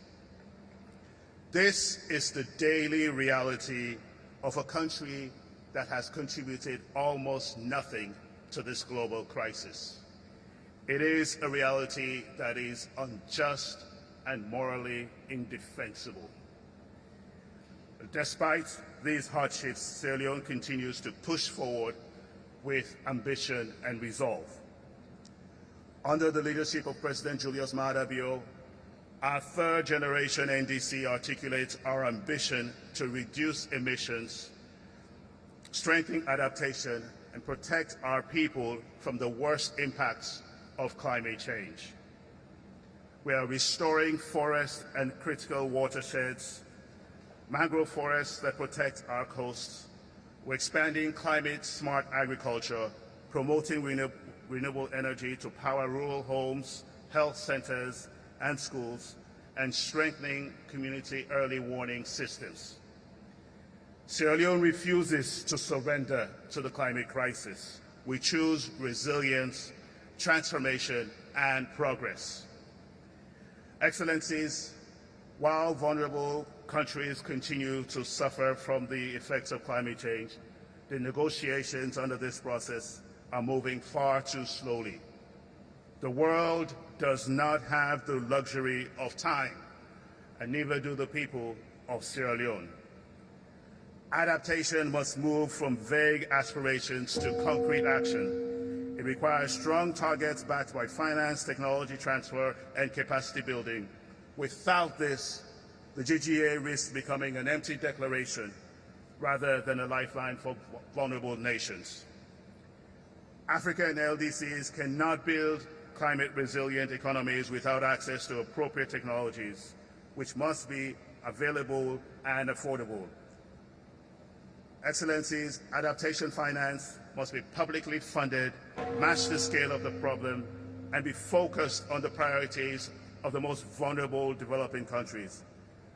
Sierra Leone cannot wait for years for these promises to turn into action. Our people need support now. Excellencies, here in Belém, surrounded by a powerful symbol of Amazon rainforest, the world is watching. COP30 must deliver meaningful outcomes. Sierra Leone expects a clear, ambitious goal on adaptation, a serious and transformative finance goal, and rapid progress on technology transfer. This is a decisive moment. The window for preserving a safe future is closing with alarming speed. What happens here will be remembered for generations. History will not forgive hesitation, and it will not forgive empty commitments. It will judge us by the courage we show and the actions we take. Sierra Leone stands ready to act, but we cannot face this crisis alone. We urge all parties to rise to this moment with honesty, ambition, and solidarity.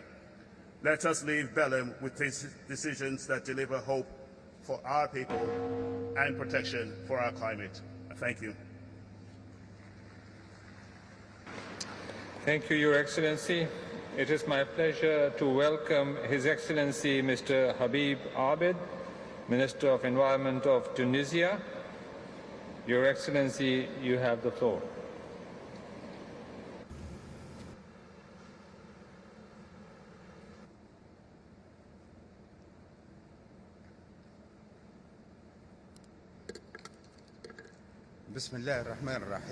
In the name of Allah, most gracious, most merciful, Your Excellency President Lula da Silva, Your Excellency UN Secretary General, ladies and gentlemen, at the outset I wish to express my gratitude and appreciation to Brasilia for hospitality and good organization and for all the efforts it deployed to make this COP30 a success story.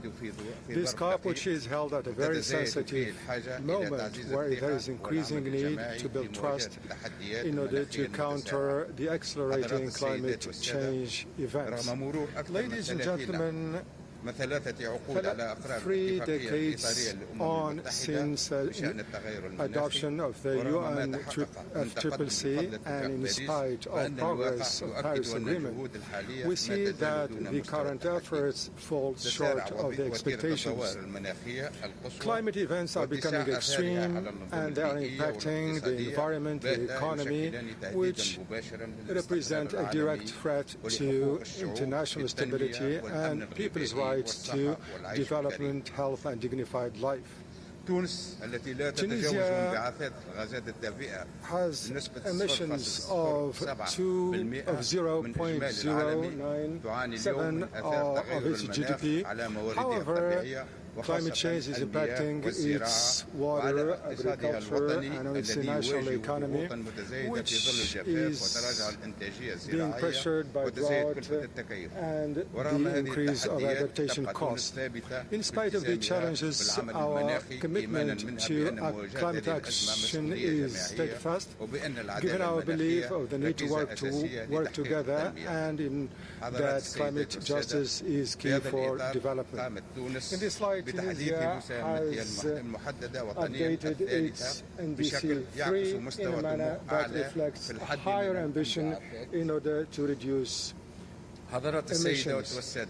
Ladies and gentlemen, in this slide we stress the need to revitalize the damage and loss fund and to determine new global finance goal and reinforce international partnership. Experience shows that countering climate change is not related to the environment solely, but it has to do with the economy, the development and humanity. Therefore, Tunisia reaffirms that the success of climate action cannot be decoupled with respecting human values, including the right to life, security, and life.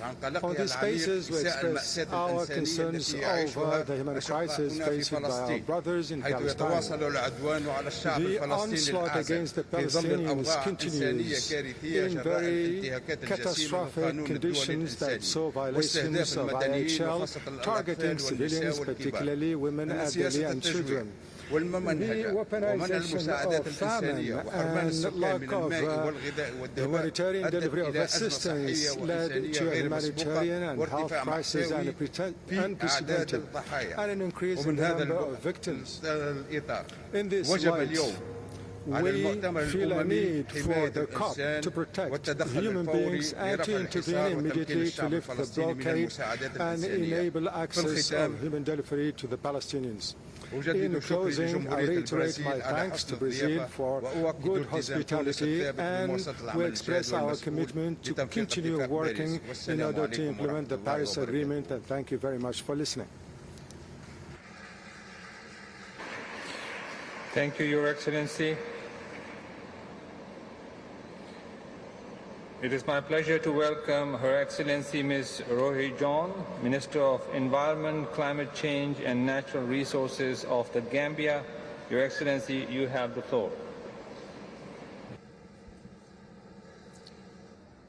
Mr. President, Excellencies, on behalf of the President of the Republic of the Gambia, His Excellency President Adama Barrow, I am pleased and honored to extend sincere gratitude and greetings to His Excellency Luiz Inácio Lula da Silva, President of Brazil, the government and people of Brazil, for hosting COP30 in this beautiful port city of Belém. Let us be reminded that the Gambia, though among the nations least responsible for global greenhouse gas emission, remains one of the most vulnerable to the devastating impacts of climate change. Our economy remains heavily dependent on climate-sensitive sectors such as agriculture and fisheries, and our coastal zone is under increasing threat from sea level rise and storm surge. Mr. President, despite our limited resources, we have made tremendous progress. The Gambia's second NDC sets a target of reducing greenhouse gas emission by 49.7% below business as usual by 2030, while working towards a vision of net zero emission by 2050, costed at $4 billion US. We have also integrated climate consideration into our current national development plans, strengthened partnerships, and initiated the operationalization of nature-based solutions and broadened resilience-building efforts. In addition, we have recently developed our climate prosperity investment and financial strategy, which outlines a clear pathway for mobilizing resources and driving transformative climate resilient growth. The Gambia underscores the urgency to move beyond theoretical ambitions to practical implementation of NDCs, and is working to have a national climate change bill as an act now that will provide stronger legal framework on our climate action. Our climate ambitions depends on enabling conditions and means of implementation, including accessible finance, technology and capacity support to strengthen our national and local institutions for enhancing community resilience. Mr. President, ladies and gentlemen, adaptation is no longer optional. It is an urgent necessity for safeguarding lives, livelihoods and ecosystems, especially in the world's most climate vulnerable countries. As we conclude UAE Belém Work Programme, the Gambia underscores that delivering the global goal on adaptation requires moving beyond planning to scaling of finance that is predictable and grant-based that enables real implementation on the ground. We urge all parties to constructively decide on adaptation indicators delivered by experts and optionalize their implementation for tracking progress in achieving global goal climate resilience.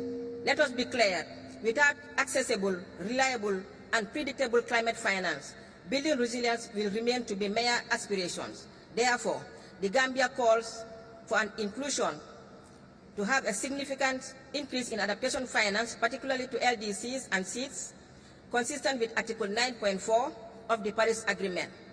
A substantial and timely contribution to the fund for responding to loss and damage that corresponds to the scale of loss and damage suffered. Only through these actions can adaptation become a pillar of global climate actions and ambition delivered meaningfully resilience outcome for the most vulnerable, which the Gambia also includes.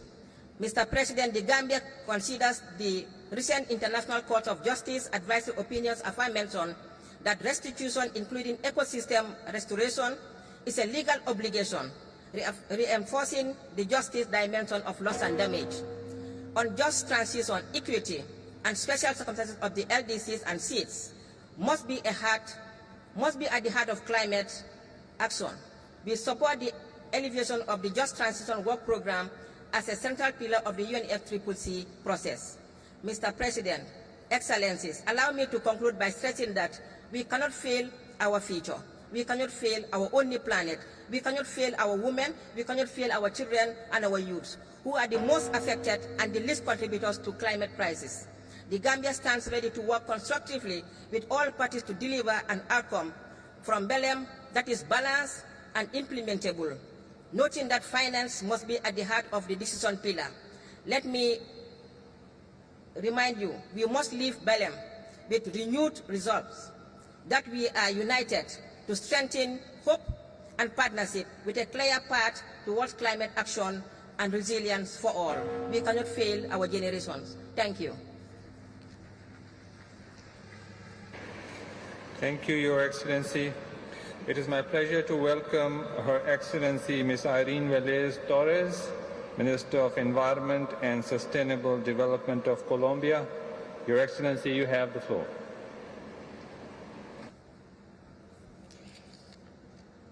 Excelencias, distinguidas delegaciones. El mundo enfrenta una crisis climática y ambiental que arriesga a volverse catástrofe y no admite de nosotros, gobernantes del mundo, más demoras. La ciencia nos recuerda que el tiempo para mantener vivo el objetivo del 1,5 grados se está agotando. Necesitamos un mandato claro de una hoja de ruta que ordene la eliminación de los combustibles fósiles. Este camino debe ser multilateral, justo y coherente con las realidades y necesidades de cada país. Sabemos que hay contextos diferenciados y responsabilidades diferenciadas. Por ejemplo, entre productores y consumidores, las islas o los países del sur que tenemos una enorme presión y limitación originadas en las enormes deudas externas nacionales. No queremos un compromiso que se limite a sustituciones parciales de energía o a soluciones incompletas ni falsas. Nuestra convicción es que debemos lograr el cero absoluto de emisiones, sustituir las fuentes fósiles de energía y acompañar estos esfuerzos con una transición económica y fiscal urgente en países productores como Colombia. La reestructuración del sistema financiero es urgente y debe priorizar la justicia climática. Estamos convencidas de que la sinergia entre acción climática y protección de la diversidad debe estar en la agenda de la COP30. No habrá equilibrio climático sin la conservación de los bosques existentes o la rehabilitación de las selvas que hemos perdido o deforestado. Proponemos que esta COP adopte una decisión robusta que establezca un espacio sustantivo para discutir la integración entre la conservación de la naturaleza y las acciones climáticas. Finalmente, ninguna acción climática será efectiva sin la participación plena de los pueblos originarios indígenas, campesinos y afrodescendientes. Son ellas las comunidades guardianas históricas de los territorios y la naturaleza. Son nuestras aliadas por la justicia climática y ambiental. Por eso debemos reconocer su conocimiento tradicional como parte de las acciones estratégicas de justicia climática, garantizar su participación plena en la definición de las metas de acción climática, así como un acceso justo y directo al financiamiento climático. Excelencias, avanzar en un mapa du camino, una hoja de ruta o un roadmap para la eliminación de los combustibles fósiles, profundizar las sinergias entre clima y biodiversidad y garantizar la participación en el financiamiento de los pueblos son tres pilares concretos que queremos que esta COP pueda materializar y de esta manera dar una señal inequívoca de coherencia y de responsabilidad para evitar la catástrofe climática que nos amenaza. Es momento de no darle la espalda a las comunidades y a la ciudadanía movilizada también en las calles de Belén. Es momento de aliarnos con los pueblos y sus voces por la justicia climática ya. Como gobiernos debemos estar a la altura de este momento histórico y les invitamos a todos a seguir avanzando por esta justicia climática y ambiental que la historia hoy nos reclama. Muchas gracias.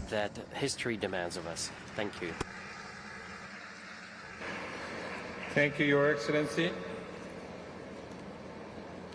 It is my pleasure to welcome His Excellency Mr. Hassan Bakhit Jamous, Minister of Environment, Fisheries and Sustainable Development of Chad. Your Excellency, you have the floor. Merci. Merci beaucoup, Monsieur. Thank you very much. Excellence, Monsieur le Président de la COP30. President of COP30. Monsieur le Secrétaire exécutif de la Convention cadre des Nations Unies sur le changement climatique. Framework Convention on Climate Change. Distingués délégués, Mesdames et Messieurs. Distinguished delegates, ladies and gentlemen. C'est avec un profond sentiment d'honneur et de responsabilité que je prends la parole. Au nom du maréchal du Tchad, Mohamed Idriss Déby Itno, président de la République, chef de l'État du Tchad, pour livrer ce message de vision, d'engagement du Tchad face aux défis climatiques qui menacent notre humanité commune. Avant toute chose, qu'il me soit permis d'exprimer notre gratitude au peuple frère du Brésil pour son accueil empreint de chaleur et pour la remarquable organisation de cette conférence des partis. Nos remerciements vont également à son Excellence, le président Luis Lula da Silva, dont le charisme visionnaire et la conviction humaniste incarnent l'esprit de solidarité et de leadership qui inspire cette COP30 à Belém, au cœur de la forêt amazonienne. Sanctuaire de vie et symbole de notre responsabilité commune. Le Tchad, pays sahélien situé au cœur de l'Afrique, se tient aujourd'hui à la croisée des vulnérabilités climatiques et des espoirs de transformation durable. Le vent brûlant de la désertification, les sécheresses prolongées, les inondations dévastatrices et la rareté croissante de l'eau bouleversent nos territoires, compromettant ainsi les moyens de subsistance de nos populations et les perspectives de développement de toute une nation. Les données scientifiques sont alarmantes. Un score global largement supérieur à la moyenne sur la vulnérabilité financière, un risque climatique au-dessus de la norme. Ces constats documentés et chiffrés à l'appui placent le Tchad parmi les pays les plus exposés au monde, rappelant l'urgence d'une réponse globale et concertée. Malheureusement, derrière ces statistiques, il y a des vies, des familles, des terres ancestrales. Il y a aussi un peuple qui, malgré l'adversité, continue de croire en la force de la résilience et en la dignité du travail. Mais au-delà de cette vulnérabilité, le Tchad n'est pas seulement un témoin de la crise climatique. Il est aussi un acteur potentiel et essentiel de l'équilibre écologique mondial. Notre territoire abrite des sites d'une valeur scientifique exceptionnelle, dont certains participent silencieusement mais puissamment au grand cycle naturel de la planète. Parmi eux, la dépression de Baudelaire, vaste cuvette désertique au nord du pays, se distingue comme l'une des principales sources de poussière minérale du globe. Portée par le vent saharien, ces fines particules traversent parfois l'Atlantique et atteignent, selon plusieurs études de la NASA, les bassins amazoniens où elles apporteraient une part notable de nutriments minéraux essentiels à la régénération des sols. Ces phénomènes à la fois poétiques et scientifiques illustrent l'interdépendance profonde entre les continents. Le souffle du Sahara nourrit les racines de l'Amazonie. Il nous rappelle que le destin du Tchad et du Brésil, du Sahel et de l'Amazonie se rejoignent dans une même respiration planétaire. Ainsi, Baudelaire n'est pas qu'un symbole saharien. Il est un pont de sable, de vie entre deux mondes. Un message de la nature nous exportant à penser la Terre comme un tout indivisible. Les actions perturbatrices du climat, fruit de décennies de surconsommation, d'exploitation désordonnée et d'une action politique, bouleversent l'équilibre planétaire. Les glaciers fondent, les forêts s'embrassent, les mers montent, les espèces disparaissent et les hommes fuient leurs terres. Le dérèglement climatique n'est plus une hypothèse, il est la crise morale, économique et sociale de notre temps. Il exige de nous un sursaut de conscience et de rarement moral et une action politique résolue. Le Tchad appelle à honorer les promesses de l'accord de Paris et de concrétiser les engagements financiers. Nous soutenons la position commune africaine qui réclame un nouvel objectif collectif de financement climatique d'au moins 1 300 milliards de dollars par an d'ici 2035, fondé sur les ressources publiques, concessionnelles et directement accessibles aux pays vulnérables. Il est temps de bâtir un système financier mondial plus juste, plus transparent et plus réactif au service de la survie et du profit. Sur le plan national, le Tchad poursuit la mise à jour de sa contribution déterminée au niveau national, la CDN 3.0 et de son plan national d'adaptation, intégrant des objectifs ambitieux en matière d'énergie renouvelable, d'agriculture durable, de foresterie et de gestion des ressources naturelles. Notre plan national de développement, Tchad Connexion 2030, ambition de mobiliser 30 milliards de dollars américains sur 5 années à travers 268 projets structurants pour accroître le PIB de 60% et de sortir 2,5 millions de nos concitoyens de la pauvreté.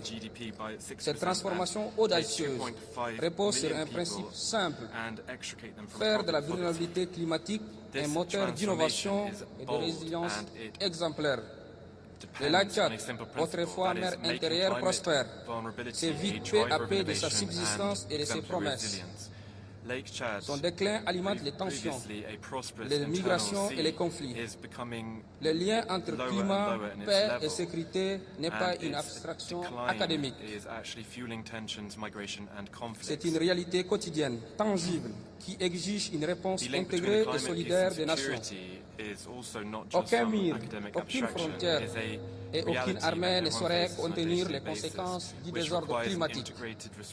Face à la gravité du moment, il ne nous reste qu'une voie, celle de la solidarité et de l'action. Nous devons arriver ici à Belém et raviver la flamme de la volonté collective, non par intérêt, mais par devoir. Notre génération possède les moyens technologiques, les ressources financières et surtout la conscience morale pour inverser la tendance. Faisons de cette COP30 la conférence de la responsabilité et de la renaissance. Faisons du Tchad et du Sahel les symboles d'un nouvel humanisme climatique fondé sur l'équité, la dignité et la vie. Je vous remercie.